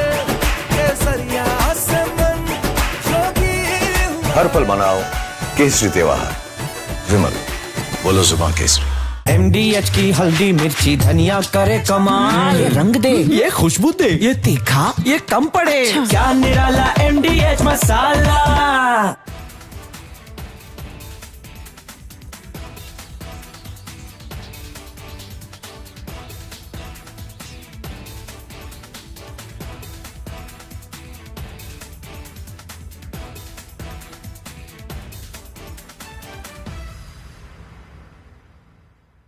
प्योर सूजी पास्ता उबालो, मिलाओ और खाओ।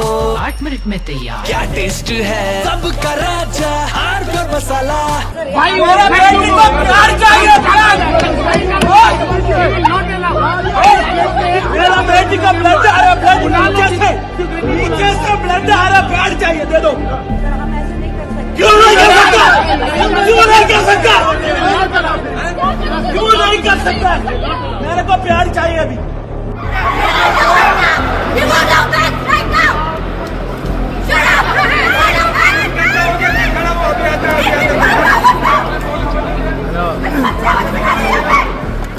That we have experienced severe operational disruptions for the past few days. Since then, the crisis continued to aggravate, with today, December 5th, being the most severely impacted day, with the number of cancellations well over 1,000, or more than half of our number of daily flights.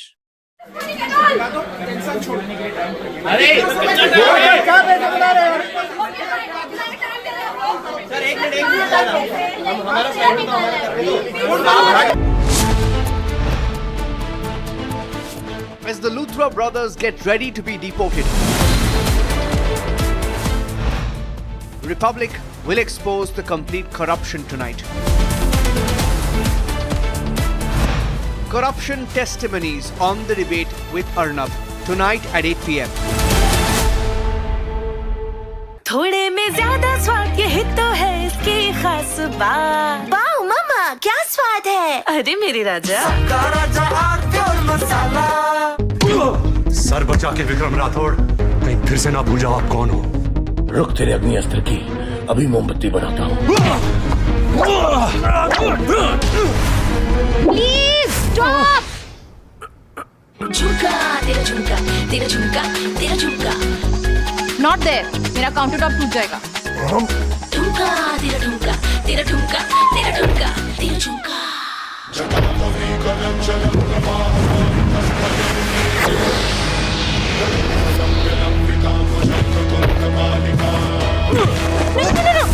मेरी chimney टूट जाएगी. What are you doing?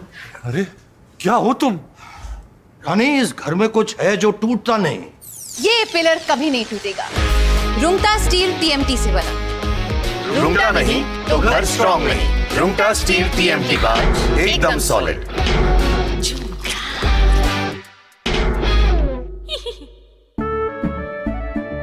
केसरिया से मन जोगी हुआ रे, दिल झूमे देखो मतवारा हुआ रे.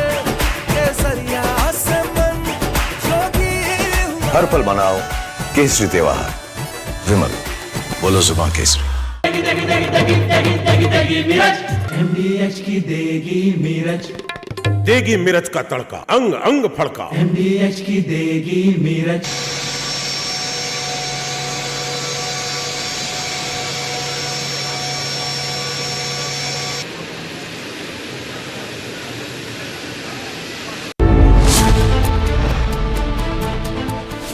As the Luthra brothers get ready to be deported, Republic will expose the complete corruption tonight. Corruption testimonies on the debate with Arnab tonight at 8 p.m. From Asia's largest news headquarters, setting the agenda for Bharat.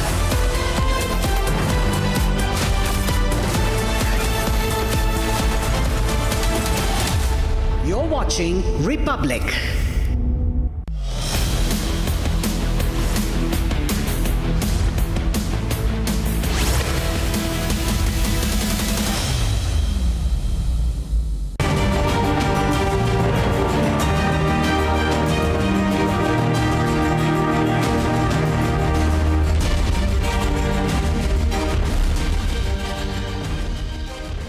Thank you for joining us on Republic, ladies and gentlemen. You're watching This Is Exclusive. And on the show tonight, we are focusing on just one story. The one word which is responsible for the death of 25 citizens inside a nightclub in Goa. And that one word is here. Corruption is the one word, and the reason why the nightclub Birch by Romeo Lane was allowed to operate, and the reason why 25 people died. For the first time on TV, ladies and gentlemen, for the first time, Republic TV, which has been questioning the establishment, questioning those in power and all the officials on what really happened, who allowed Birch nightclub run by the Luthra brothers to operate. Today, we have, in a candid confession by a BJP MLA in Goa,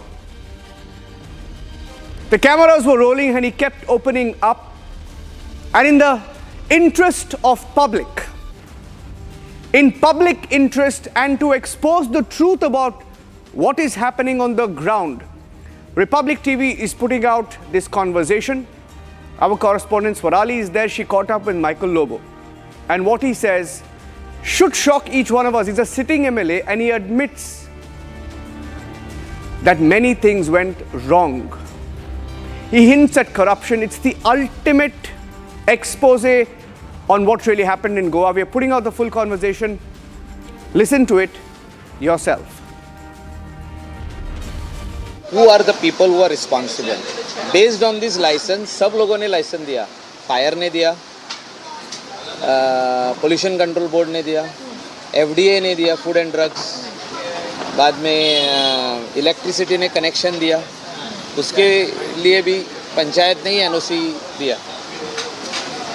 अच्छे से interview करते हैं ना sir, बहुत important case है. See, I will give you interview. You stay.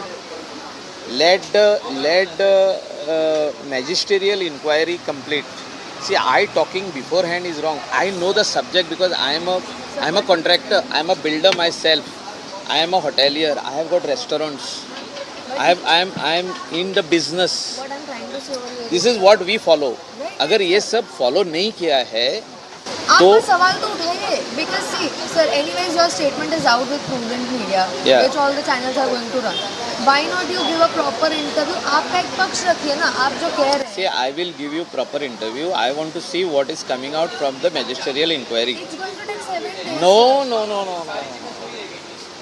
It will not take 7 days. I have already spoken to SP North. I said, if at all things are not going in direction, I will have to come in your office. Because I am the MLA of the constituency. People are wanting to know what is happening. 25 people have died, have perished. And you are supposed to protest in the office. Yeah, I am waiting for them to come out. See, I have to also give them time. So let them come out with their story. See, ये सब कुछ क्यों हो गया? क्योंकि सारे department ने licence दिया. Most important thing is fire and emergency services have totally close their eyes and given them licence. Sir हमें आप ये बताइए कि जैसे अपोजिशन जो है ये एलिगेशन लगा रहा है मतलब रूलिंग पार्टी पे कि without political will how can multiple mall function can be seen the various level of bureaucracy. See I will tell you one simple thing. आपको फाउंडेशन के बारे में बोला मैं. जब फाउंडेशन ने ही दे दिया है वहाँ से ही बीज चालू हो गया ना. The seed was planted there and it came up from there. So it is the same thing. So वहाँ से ही सब लाइसेंसेस इशू हुए और वहाँ से इशू हुए करके बाकी के सब लोगों ने लाइसेंस दिए. मतलब आप ये कह रहे हैं कि एक लेवल पे जब लाइसेंस इशू होता है तो rest of the authorities get a chance to issue but They should have inspected. They have not done the inspection. All the departments, fire, revenue, excise, construction, town planning. ना town planning आया ही नहीं क्योंकि town planning को bypass किया ये लोग. Sir लेकिन उनकी परमिशन के बिना जगह पूरा प्रॉपर्टी बन कैसे सकता है? किसने बनाया अभी? This is what I am saying. No they issue the trade licence. अभी स्ट्रक्चर ही नहीं था. स्ट्रक्चर बना दिया गया बाद में. टेम्पररी था स्ट्रक्चर. 20 साल पहले था टेम्पररी. अभी परमानेंट बनाया उसको. तो आप कह रहे हैं कि 20 साल से शैक था जैसे बीच पे होता है. शैक बोले तो उसको ऐसा पत्थर से बांधकाम था. ऊपर से वुडन था. ऊपर से ऐसा छुट्टा और ये था जो बीच शैक क्या होता है ऐसा था. जैसे कि लोग बैठे और बियर पिए. क्लोज नहीं था. साउंड प्रूफ नहीं था. अभी सब हो गया ना वो. See this is what I am trying to say that the local authority has the power and in their jurisdiction जो भी होता है उनके नज़रों के सामने होता है. उधर वार्ड मेंबर होता है, उधर सरपंच होता है, उधर सेक्रेटरी होता है. I am the MLA of the constituency. My work is development of the constituency. Now this people have failed and they are trying to push the buck on the government. I am not saying government is also right. Government के जो ये officer है जिसको suspend किया है ये लोग गलती में है. Fire and emergency services, director of panchayat, बाद में पोल्यूशन कंट्रोल बोर्ड, ये सब लोगों ने लाइसेंस इशू किया विदाउट चेकिंग प्रॉपर्ली. अभी वो पानी के अंदर पोल्यूशन कैसे रोक दिया जाए? वहाँ टॉयलेट का पानी कहाँ जाएगा आप बोलो मेरे को? Where the water will go? From pollution control board they are issuing licence. चारों साइड में पानी है. ब्रिज से आप उधर जा रहे हैं तो वहाँ टॉयलेट फ्लश करेंगे तो पानी कहाँ जाएगा? Tell me. किचन बेसमेंट में है, पानी कैसे कहाँ जाएगा? सर तो जनता तो लोगों पे गवर्नमेंट से सवाल उठाएगी ना. This is what I have come to know now. So practically whatever you wanted I have given you on record. So you can go ahead do it. I am also waiting for magisterial inquiry का report. This is just my finding as a person from the industry, as a person from the tourism industry, as a person from the restaurant line, as a person from the construction line. I have my personal experience from where we get all these licenses. So this is my job, day-to-day job. Sir, last question. जैसे मैंने यहाँ के local business owners से बात करने I की am कोशिश again telling you, I am not targeting anybody in this case. No. I want justice to the people of India. 25 precious lives have been lost. I am very sad because of that. There is no politics in this. ये कुछ कोई नहीं है politics करने का, जगह ही नहीं है. जो लोग पुलिस स्टेशन में आए वो गलत लोग हैं. वो उधर कैंपेनिंग कर रहे थे, वो दौड़ के आ गए. आरजी पार्टी आ गया, कांग्रेस आ गया, उधर वो आप पार्टी आ गए, सब लोग आ गए। किस लिए आए भाई? सरपंच ने लाइसेंस इश्यू करके उसको बुलाया उधर पूछताछ के लिए। तुम लोग क्यों आए? You want to score some brownie points on this? क्या है वो? क्या पॉइंट्स है? 25 लोग मर गए और आप लोग उधर तमाशा कर रहे हो। Is it right? अगर गोवा के 25 लोग दिल्ली में मर गए होते और दिल्ली के लोग अगर जाके पुलिस स्टेशन में बोलते आप हमारे फ्रेंड को क्यों लेके आए, हमारे कॉरपोरेटर को क्यों लेके आए, हमारे सरपंच को क्यों लेके आए, अच्छा लगता था गोवा के लोगों को? नहीं लगता। So that is was wrong. Police let police do the investigation. I am also waiting for the report. Sir, my last question. I only want all those people who are responsible for the deaths, which is not an accidental death, should be booked under various sections of the BNS Police Act, and they should face the trial and let the court decide if at all they are guilty or not guilty. Sir, my last question. When I tried to talk to business owners in Goa, जो local लोग हैं यहाँ पे, तो उनके कहने से आया कि Goa government usually is very strict issuing all these licenses when anyone has to establish a business, maybe restaurant or nightclub or any business for that matter. Goa में काफ़ी इस केस में इतना नहीं, काफ़ी लोग गोवा में आए हैं बिजनेस करने के लिए बाहर के, तो बहुत सारे नाइट क्लब खुल गए. More than 50% will not have the fire safety norms. more than 50%. According to me. इसलिए चीफ मिनिस्टर ने एक कमेटी बिठाई है, वो आज से इंस्पेक्शन को जा रही है बाहर सब नाइट क्लब में चेक करने के लिए. How many exits are there? If there is one inside going inside, how many exits are there? What is the safety protocol? How many liters of water you are storing in your tank? With how many pumps are there? Where is your generator? Where is your sprinklers? Where is your hose? Where is your extinguisher? ये सब होना चाहिए. नहीं है तो बंद करो भाई आपका नाइट क्लब, जाओ यहाँ से. मेरा काम था नज़र में लाने का. वो मैंने जब मुंबई में ब्लास्ट हुआ ना, ये ब्लास्ट नहीं, ये हो गया, फायर हुआ एक नाइट क्लब में, तब मैंने प्रेस लिया था अगले दिन गोवा में. And everybody has carried that press. You check that press of mine on the fire in Mumbai night club. And some people died. I said it is a tipping time bomb for Goa. We have number of nightclubs which are not following the safety protocols. ये newspaper पर भी आया था. So I am waiting for the magisterial report because I want things for future of Goa to be right. Goa is a business, a tourism destination where lot of locals are doing business. Whoever is coming from outside also is welcome to do business here, but they have to follow all the safety protocols. आज अगर ये हम लोग जगह पर नहीं डालते हैं तो आगे चल के हमको प्रॉब्लम है. So that is the only reason we need to put things in place. और कुछ नहीं. So अगर सही नहीं था तो अब सही करेंगे. We cannot say everything was right. That is why this incident has happened. As a MLA of the constituency, I am also taking the responsibility. जब panchayat failed, I have to take the responsibility. So we just cannot ignore things. I'll call you back. We cannot ignore things. So right at the moment, we'll put things right, which I am taking also initiative along with CM to put things right in all the other clubs.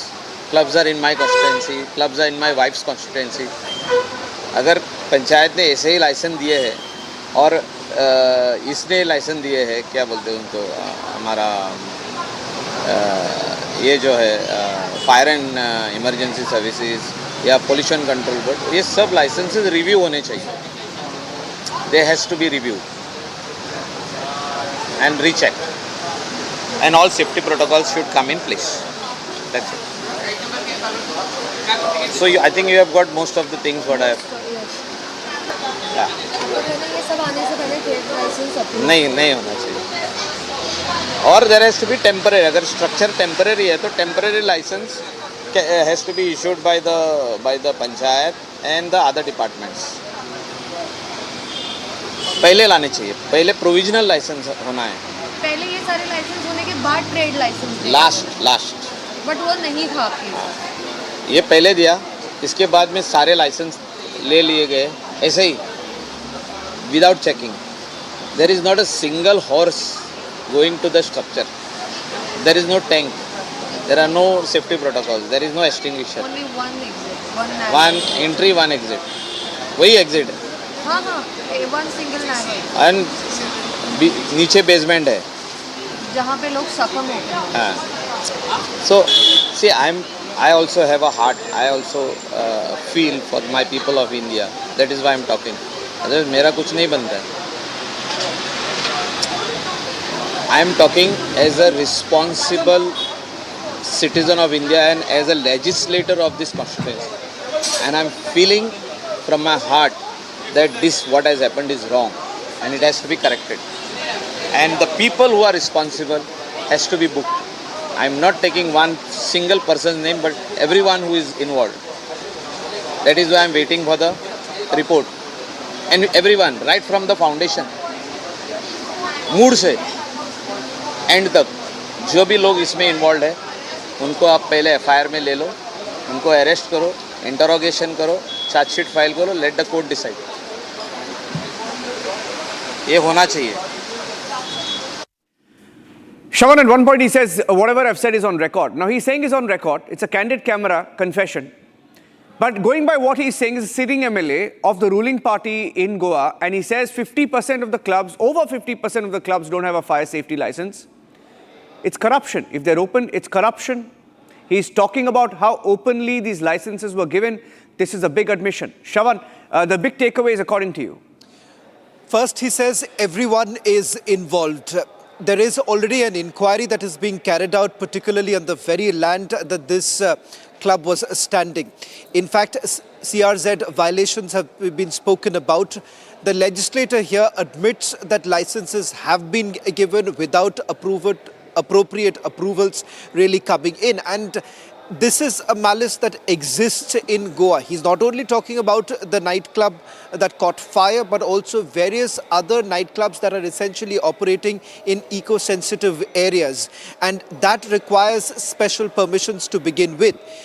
A sitting legislator, someone who has won multiple elections from that very constituency, and let me also make this very clear, Niranjan, Michael Lobo happens to be a prominent member of the Bharatiya Janata Party, wields enough influence. If he essentially now is saying that there is corruption, then perhaps the Chief Minister of Goa needs to answer this. In fact, when my colleague first spoke to the Chief Minister of Goa and a question was asked as to whether at all there was pressure that was being built by a certain lobby of officers, particularly civil servants, to basically give some kind of a leeway to the Luthra brothers, to which he had essentially said that a commission will answer these questions. Now you have a sitting legislator who is saying that most of these nightclubs do not have approvals. They do not have the necessary licenses. And here he is asking for an inquiry to be carried out so that the inquiry reveals the truth. When the sitting legislator says, when he is in power and he is the one who is essentially saying that everyone is involved, that gives you a sense of what's really happening currently in Goa. Swarali is also joining us live. I'd like to play out, a large part of what he just said. We will do that, Swarali, but I wanted to come to you. You spoke to him. And at one point he even says, you can take me on record. So it's not as if people are speaking about it, behind closed doors or secretly. It's an open secret that half the clubs are illegal, which means half of Goa's clubs should be shut. It's a ruling MLA saying it, right? Can you tell us what else did Michael Lobo tell you? What were your takeaways when you spoke to him? Swarali. Yes, he was seen to be furious and little agitated because the Goa fire tragedy has taken place in his constituency, and he was also saying that I also take a responsibility as a sitting MLA. But the permissions and legalities that were given away was not in my jurisdiction. But the major point of his allegation was that why was just a demolition notice given by the Sarpanch Roshan Redkar? He was saying that the demolition notice seems to be a chance for alleged perpetrators, Luthra brothers, to go and appear in front of Directorate Panchayat and bring a stay order, because a stay order was given by the upper authorities, and that's why the demolition notice that was given out by the Sarpanch, the order was not executed. And he was saying, why in first place? All the measures, checks and balances were missing. So why in first place even the trade license was issued? According to him, he has told us on record, on camera, that all the other licenses, before generating all the other licenses, seeking all the other permissions, maybe from excise department, town planning department, fire NOC, the trade license was signed first by Roshan Redkar. Republic TV has also accessed the same document, and he's saying that you can check it yourself that the sign is seen. So he was trying to tell us that why was the trade license not cancelled? Sarpanch himself had an authority to cancel the trade license. So the allegations over here is, on the other hand, he's also saying there are several other departments involved, which he did not name, which he did not want to name on camera. Yeah. But he said the entire Nexus network should be exposed so that the justice is done to the victims and bereaved family members. I'm going to play out a large part of that interview that you did with him. Swarali was the interview there, was the reporter there who spoke to Michael Lobo. Ladies and gentlemen, we speak about corruption. Rarely will you ever hear a sitting MLA confess to corruption. Here it is. People who are responsible. Based on this license, सब लोगों ने licence दिया. Fire ने दिया, pollution control board ने दिया, FDA ने दिया, फूड एंड ड्रग्स, बाद में इलेक्ट्रिसिटी ने कनेक्शन दिया, उसके लिए भी पंचायत ने ही NOC दिया. अच्छे से इंटरव्यू करते हैं ना सर, बहुत इम्पोर्टेंट केस है. See, I will give you interview. You stay.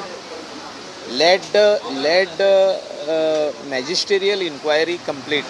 See, I talking beforehand is wrong. I know the subject because I am a contractor. I am a builder myself. I am a hotelier. I have got restaurants. I am in the business. What I'm trying to say over here. This is what we follow. अगर ये सब follow नहीं किया है आप सवाल तो उठाइए, because see sir, anyways your statement is out with prudent media, which all the channels are going to run. Why not you give a proper interview? आपका एक पक्ष रखिए ना, आप जो कह रहे हैं. See, I will give you proper interview. I want to see what is coming out from the magisterial inquiry. It's going to take 7 days. No. It will not take 7 days. I have already spoken to SP North. I said, if at all things are not going in direction, I will have to come in your office. Because I am the MLA of the constituency, people are wanting to know what is happening. 25 people have died, have perished. And you are supposed to protest in the office. Yeah, I am waiting for them to come out. See, I have to also give them time. So let them come out with their story. See, ये सब कुछ क्यों हो गया?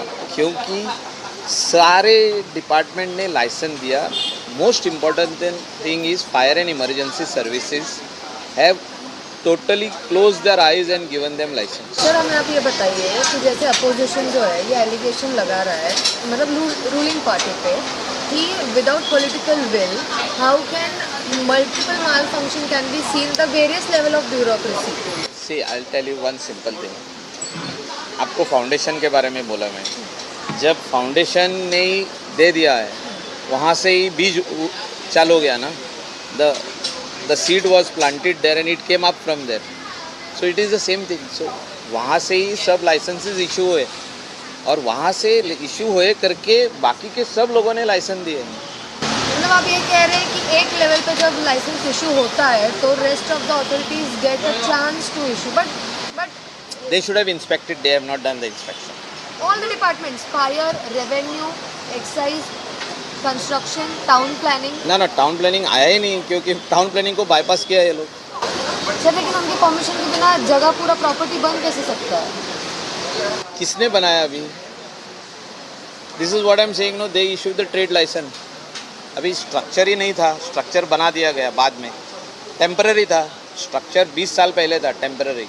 अभी permanent बनाया उसको। तो आप कह रहे हैं कि 20 साल से शैक था, जैसे बीच पे होता है। शैक बोले तो उसको ऐसा पत्थर से बांधकाम था, ऊपर से वुडन था, ऊपर से ऐसा छुट्टा और ये था जो बीच शैक क्या होता है, ऐसा था, जैसे कि लोग बैठे और बियर पिए। क्लोज नहीं था, साउंड प्रूफ नहीं था। अभी सब हो गया ना वो। See this is what I am trying to say, that the local authority has the power and in their jurisdiction जो भी होता है उनके नज़रों के सामने होता है। उधर वार्ड मेंबर होता है, उधर सरपंच होता है, उधर सेक्रेटरी होता है। I am the MLA of the constituency, my work is development of the constituency. Now this people have failed and they are trying to push the buck on the government. I am not saying government is also right. Government के जो ये officer है जिसको suspend किया है, ये लोग गलती में है। Fire and emergency services, director of panchayat, बाद में पोल्यूशन कंट्रोल बोर्ड, ये सब लोगों ने लाइसेंस इशू किया विदाउट चेकिंग प्रॉपर्ली। अभी वो पानी के अंदर पोल्यूशन कैसे रोक दिया जाए? वहाँ टॉयलेट का पानी कहाँ जाएगा? आप बोलो मेरे को। Where the water will go? From pollution control board they are issuing licence. चारों साइड में पानी है, ब्रिज से आप उधर जा रहे हैं तो वहाँ टॉयलेट फ्लश करेंगे तो पानी कहाँ जाएगा? Tell me. किचन बेसमेंट में है, पानी कैसे कहाँ जाएगा? तो जनता तो लोगों पे गवर्नमेंट से सवाल उठाएगी ना। This is what I have come to know now. So practically whatever you wanted I have given you on record, so you can go ahead, do it. I am also waiting for magisterial inquiry ka report. This is just my finding as a person from the industry, as a person from the tourism industry, as a person from the restaurant line, as a person from the construction line. I have my personal experience from where we get all these licenses. So this is my job, day-to-day job. Sir, last question, जैसे मैंने यहाँ के local business owners से बात करने I की am कोशिश की। again telling you, I am not targeting anybody in this case. No. I want justice to the people of India. 25 precious lives have been lost. I am very sad because of that. There is no politics in this. ये कुछ कोई नहीं है, politics करने का जगह ही नहीं है। जो लोग पुलिस स्टेशन में आए वो गलत लोग हैं। वो उधर कैंपेनिंग कर रहे थे, वो दौड़ के आ गए। आरजी पार्टी आ गया, कांग्रेस आ गया, उधर वो आप पार्टी आ गए, सब लोग आ गए। किस लिए आए भाई? And ladies and gentlemen, do you want a bigger confession than this of a sitting MLA saying all licenses were given and they were wrong? How do licenses just are distributed to outlets, restaurants, clubs without approvals? It's not rocket science, it's corruption. This is a big admission. Let's see where the story goes. Whether the actual culprits, the people who took the money, will they ever be punished? Our focus will continue to remain on that. Thanks for watching.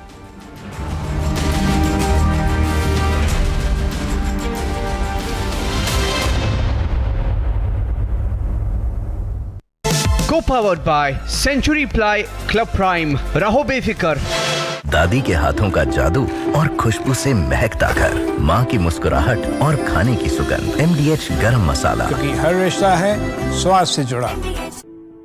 In the India Today Best Universities Survey, India's #1 ranked universities in various streams are JNU Delhi, Amity University, AIMS Delhi, IIT Delhi, and National Law School Bengaluru. थोड़े में ज्यादा स्वाद यही तो है इसकी खास बात। वाओ मामा, क्या स्वाद है? अरे मेरे राजा, राजा और मसाला। मुस्कुराए लड़खड़ाए जिंदगी, चाहे जो भी हो। सर, पेशेंट के लिए कौन सा रूम प्रेफर करेंगे आप? जिंदगी भर के प्यार का कोई रेट कार्ड नहीं होता। Tata AIG health insurance, with you like family, with you always. आधे बाउल दही में 4 चम्मच MDH चटनी पुदीना मसाला डाला, स्टर करो, पुदीना चटनी तैयार। MDH चटनी पुदीना मसाला।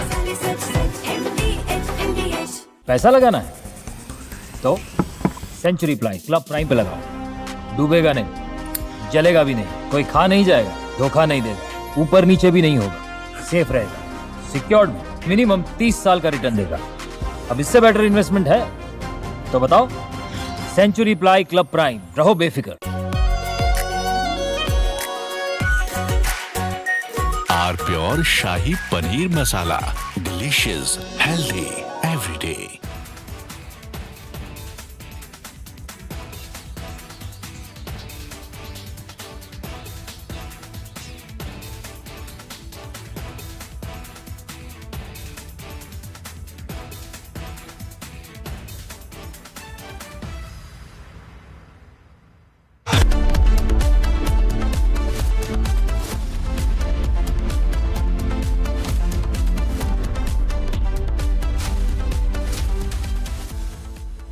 Co-powered by Century Ply Club Prime, रहो बेफिक्र। आधे बाउल दही में 4 चम्मच MDH चटनी पुदीना मसाला डाला, स्टर करो, पुदीना चटनी तैयार। MDH चटनी पुदीना मसाला। पैसा लगाना है तो सेंचुरी प्लाई क्लब प्राइम पे लगाओ। डूबेगा नहीं, जलेगा भी नहीं, कोई खा नहीं जाएगा, धोखा नहीं देगा, ऊपर नीचे भी नहीं होगा, सेफ रहेगा, सिक्योर्ड, मिनिमम 30 साल का रिटर्न देगा। अब इससे बेटर इन्वेस्टमेंट है तो बताओ, सेंचुरी प्लाई क्लब प्राइम, रहो बेफिक्र। आर प्योर सूजी पास्ता, उबालो, मिलाओ और खाओ, 8 मिनट में तैयार। क्या टेस्ट है, सबका राजा आर प्योर मसाला। मुस्कुराए लड़खड़ाए जिंदगी, चाहे जो भी हो। सर, पेशेंट के लिए कौन सा रूम प्रेफर करेंगे आप? जिंदगी भर के प्यार का कोई रेट कार्ड नहीं होता। Tata AIG health insurance, with you like family, with you always. अब छोलिया हो या लोबिया, सफेद चने या काले चने, सब कुछ मजेदार बने। केसरिया से मन जोगी हुआ रे, दिल झूमे देखो मतवारा हुआ रे। केसरिया से मन जोगी हुआ। हर पल मनाओ केसरी त्योहार। विमल, बोलो जुबान केसरी। थोड़े में ज्यादा स्वाद, यही तो है इसकी खास बात। वाओ मामा, क्या स्वाद है। अरे मेरे राजा, सबका राजा R pure masala.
From your smartphones to your smart televisions, trending stories are breaking the internet. Smriti Mandhana has made her first public appearance after calling off the wedding with Palash Muchal.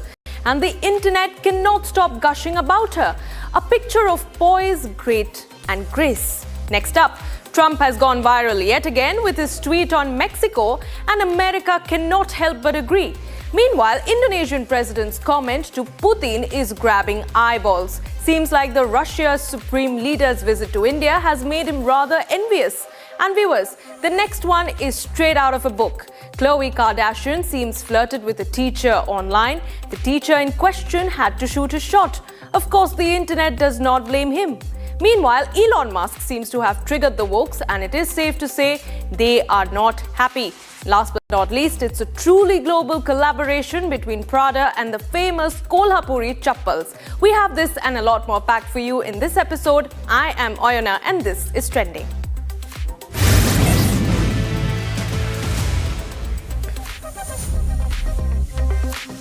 Viewers, cricketer Smriti Mandhana's life has been chronicled by the media for quite some time now. With the landmark World Cup win and a wedding on the cards, it was all going well for Mandhana until it wasn't. Her wedding with music composer Palash Muchal, which was once building up to be a very celebrated event, was soon shrouded with controversies as the rumour mill ran amok. And now, after an announcement of a wedding cancellation dispelling any and all rumours, Mandhana was at the receiving end of immense media scrutiny. In her first sighting since the cancellation of her wedding, Smriti Mandhana was spotted at the Amazon Sambhav Summit as a featured sports icon. The media flew into a frenzy as they fawned over the graceful demeanour of the star cricketer in her ensuing interactions. And the Team India vice-captain was at the summit, sharing the stage with World Cup winning captain Harmanpreet Kaur of the tournament in ICC Women's ODI World Cup 2025. Here, Mandhana spoke of cricket, her first love, as she shared her thoughts about her long career, focus and how cricket helped her deal with life's challenges. Her answers amid the media interaction won hearts as netizens swarmed in with encouraging words and support for the star cricketer online. Wait for the game, and I don't think I love anything in life more than cricket. So when you go out to bat or when you go out to represent your country, I don't think any other thoughts are there in the mind. When you put on the Indian jersey, the only thing you want to do is represent India and win the match for the country. And yeah, I mean, the biggest motivation is that when you put on the jersey and the India is written. I mean, I always tell everyone that once you put on the jersey, you just keep all your problems aside and just be on the field, because you have a responsibility and you are one of 2 billion people who are representing your country. Viewers, the internet has only sent in a steady stream of love, adulation, encouragement and support to Smriti Mandhana as she takes on life in the aftermath of the controversy surrounding her wedding and its subsequent cancellation. From praising her spirit of sportsmanship as she talks about the donning of the Team India jersey, to lauding her grace and grit as she handles the questions and media attention, an array of warm and smiling comments awaited the star cricketer on social media.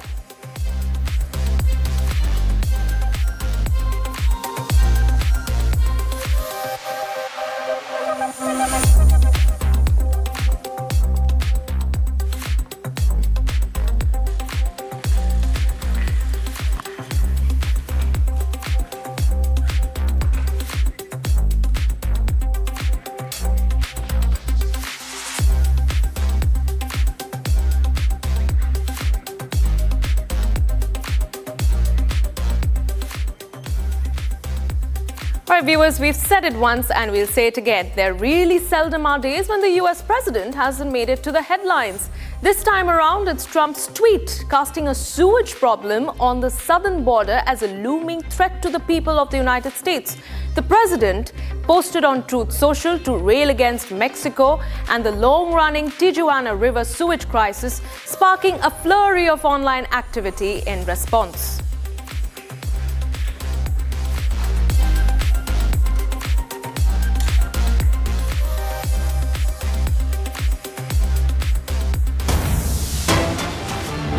Viewers, for a moment we shift our focus to some breaking news that is now coming in. The Prime Minister, as we understand, has spoken to US President Donald Trump. This is a post that has now been put out by the Prime Minister on social media platform X.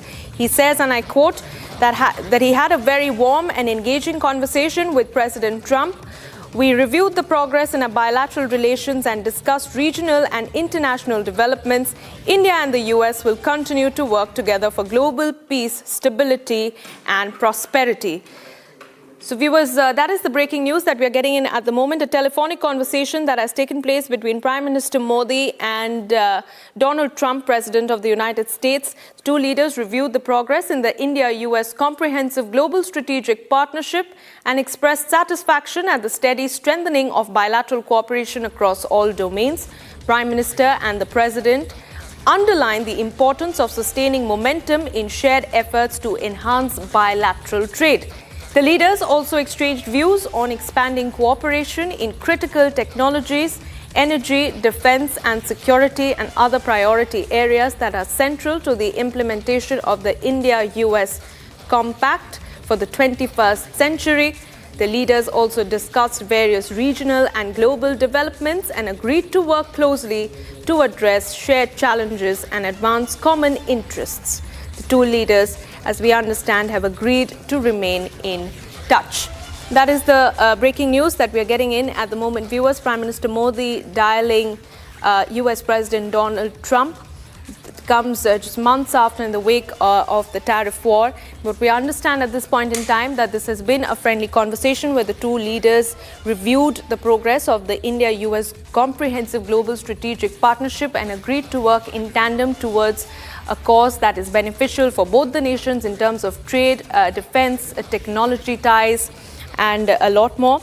The two leaders also exchanged views on expanding cooperation in critical technologies, energy, defense, and security, and other priority areas that are central to the implementation of the India-US Compact for the 21st century.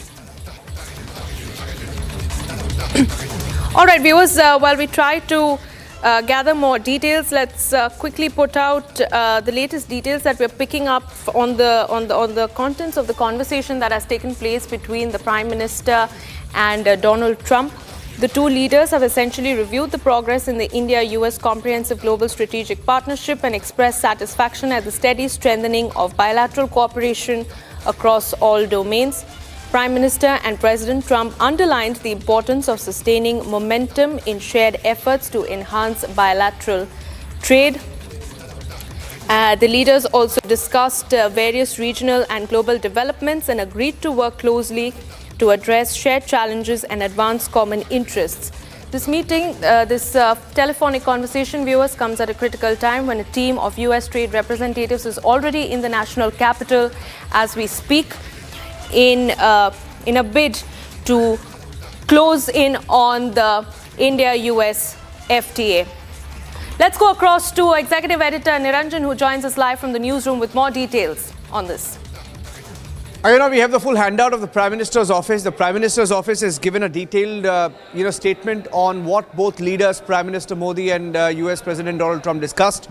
It was a phone call, a telephonic conversation, and that conversation took place a few minutes back. And from the handout, the PMO says the two leaders reviewed the progress in the India-US Comprehensive Global Strategic Partnership, expressing satisfaction at the steady strengthening of bilateral cooperation across all domains. And the important sentence is here, where in the first paragraph, the PMO says both Prime Minister Modi and Donald Trump underline the importance of sustaining momentum in shared efforts to enhance bilateral trade. So trade being the key word, underlining the importance of trade on a day when US trade team is in New Delhi to discuss a possible trade deal. And they are, of course, both India and America want to seal the trade deal.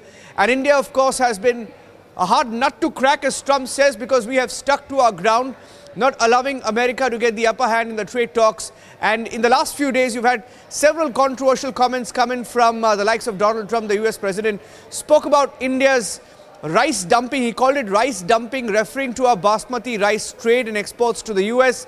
But on the other hand, in different US House committees, you've had different Republicans, Democrats, bipartisan support for trade talks with India to progress, and how India is well prepared and is willing to go that extra mile if America is to be spoken to on fair terms and on equal terms, most importantly.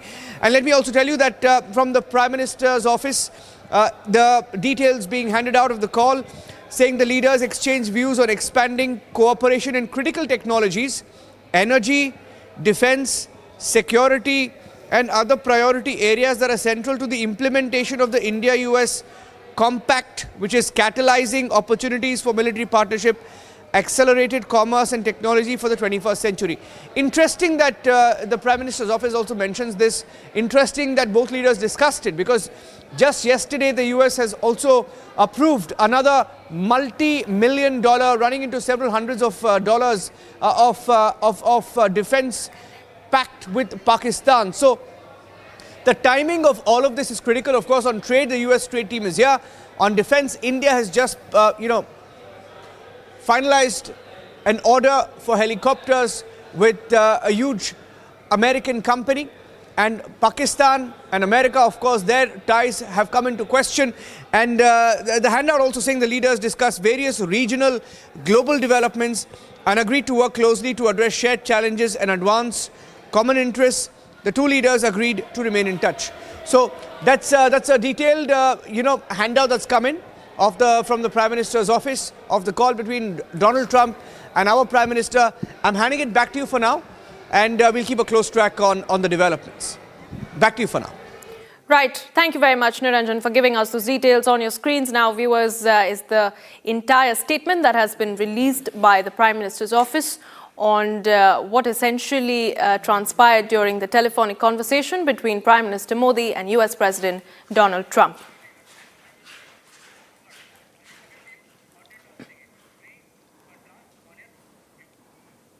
All right, viewers, moving on. Hot off the plate and straight to your screens. Ladies and gentlemen, here are the hot trends of the day.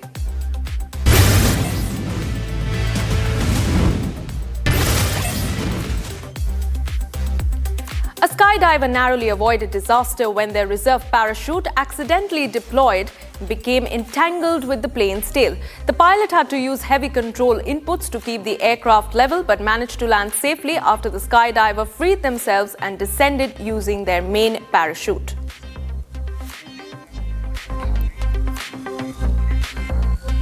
Actor Chiranjeevi is receiving negative feedback on social media following a recent remark where he made the Telangana Rising Global Summit, where the actor went on to the function with businessmen Anand Mahindra and Niti Aayog Vice Chairman Suman Beri.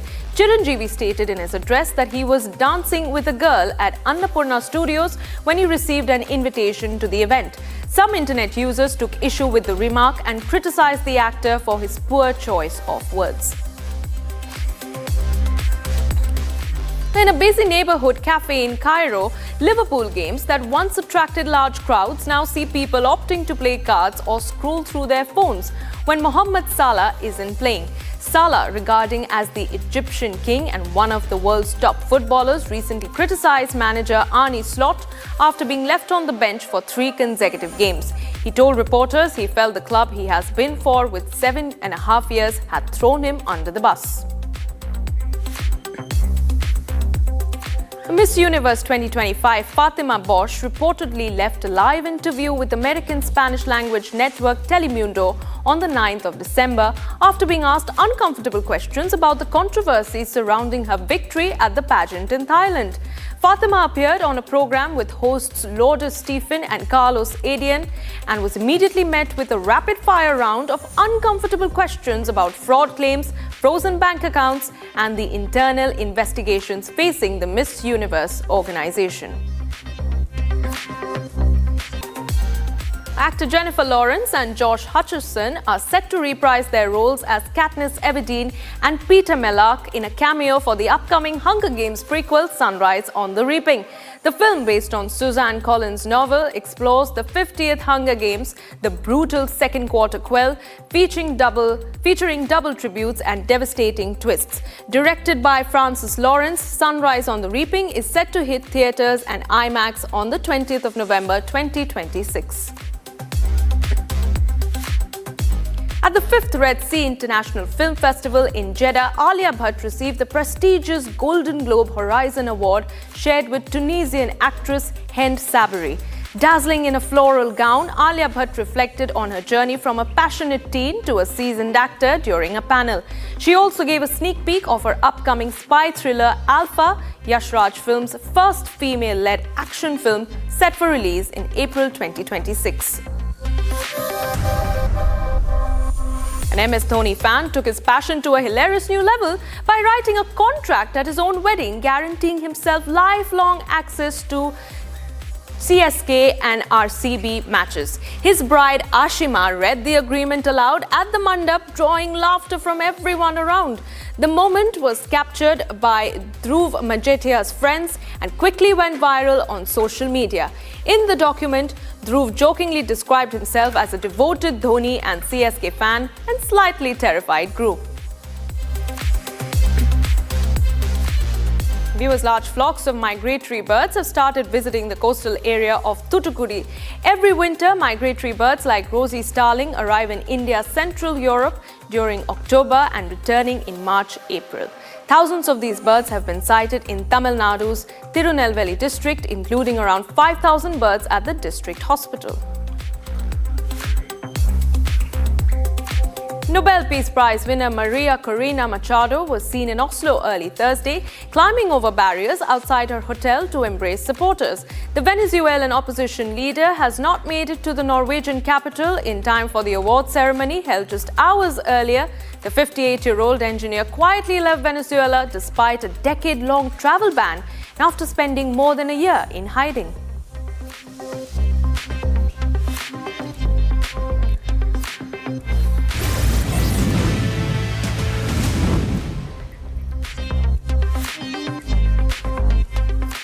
Alright viewers, Russian President Putin's visit to India seems to have sparked conversations in many other nations as well.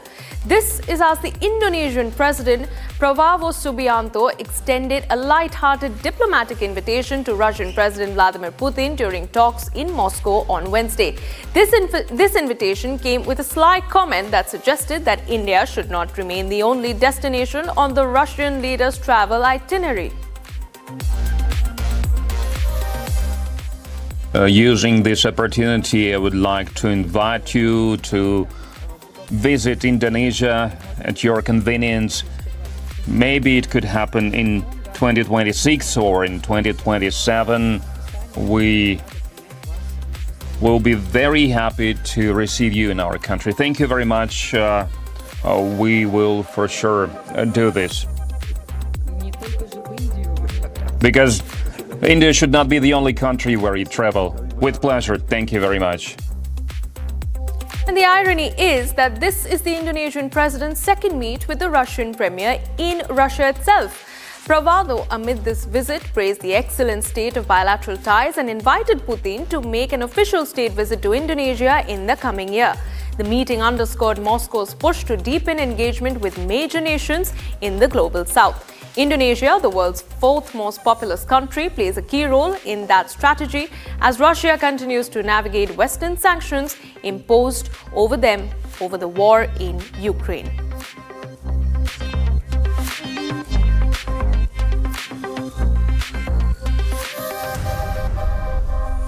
All right, viewers, moving on, social media has taken by storm as Khloe Kardashian was just asked out by a California-based teacher whose Instagram post she playfully commented on. All of this media storm started off innocently when Khloe Kardashian surprising fans when she jumped into educator Jacob Meyer's Instagram comments with a cheeky question that is, "How was your day?" after he jokingly described himself as a man waiting for a woman who asks about his school day. And now Myers is shooting his shot right back as he posted a TikTok inviting Kardashian to be his date to his school staff's holiday party, revealing the viral exchange has overtaken his life. And that's not all. He seems quite set on this, seeing through this date as he offers an alternative and quite flexibly so. Myers says that if the Kardashian star can't make it to Santa Cruz, he'll happily join her as a +1 to Kris Jenner's annual Christmas Eve bash while he's visiting Los Angeles later this month.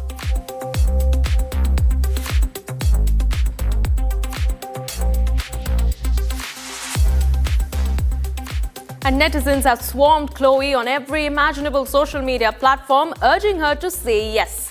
As fans beg her to say yes, netizens have crossed all oohed and ahed over the cute, playful exchange online. From absolutely urging Khloe to take him up on this date to appreciating him to just be her type, which she needs, while some even hilariously quipped as to how his students would react on seeing this stir online, the internet.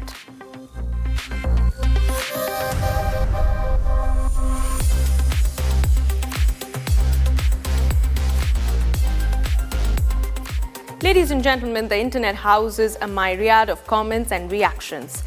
As we went on one end over Chloe's Instagram comments sparking a potential date, we have on the other end Elon Musk kicking up a woke storm.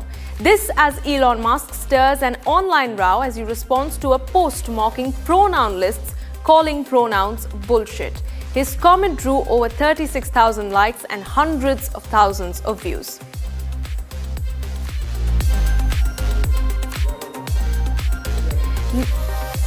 And well, netizens had quite the hot take to give on the matter, and they seemed to be in agreement with Elon Musk after all. In fact, a slew of comments went on to make fun of the fact that had anyone posted a comment like punch on the face, social media platform X would have earned their post getting blocked. The internet was filled with comments in a surprising turn of events for once agreeing with the billionaire.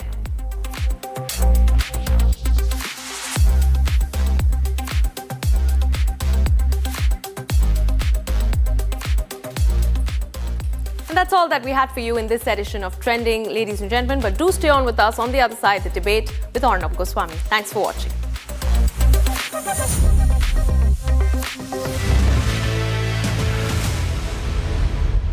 Co-powered by Century Ply Club Prime. रहो बेफिक्र।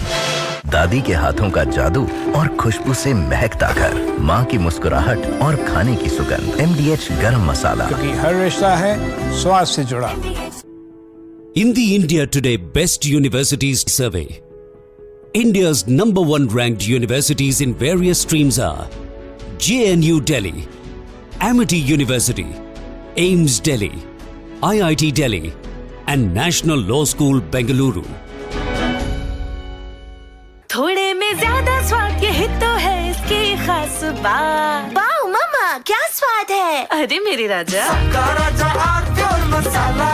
मुस्कुराए लड़खड़ाए जिंदगी, चाहे जो भी हो। Sir, patient के लिए कौन सा रूम प्रेफर करेंगे आप? जिंदगी भर के प्यार का कोई रेट कार्ड नहीं होता। Tata AIG health insurance, with you like family, with you always.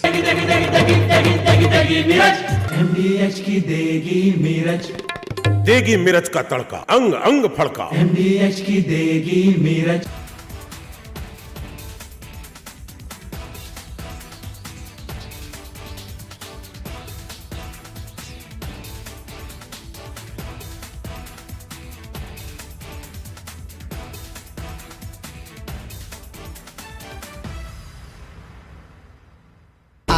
Pure सूजी पास्ता, उबालो मिलाओ और खाओ, 8 मिनट में तैयार। क्या टेस्ट है, सबका राजा आर प्योर।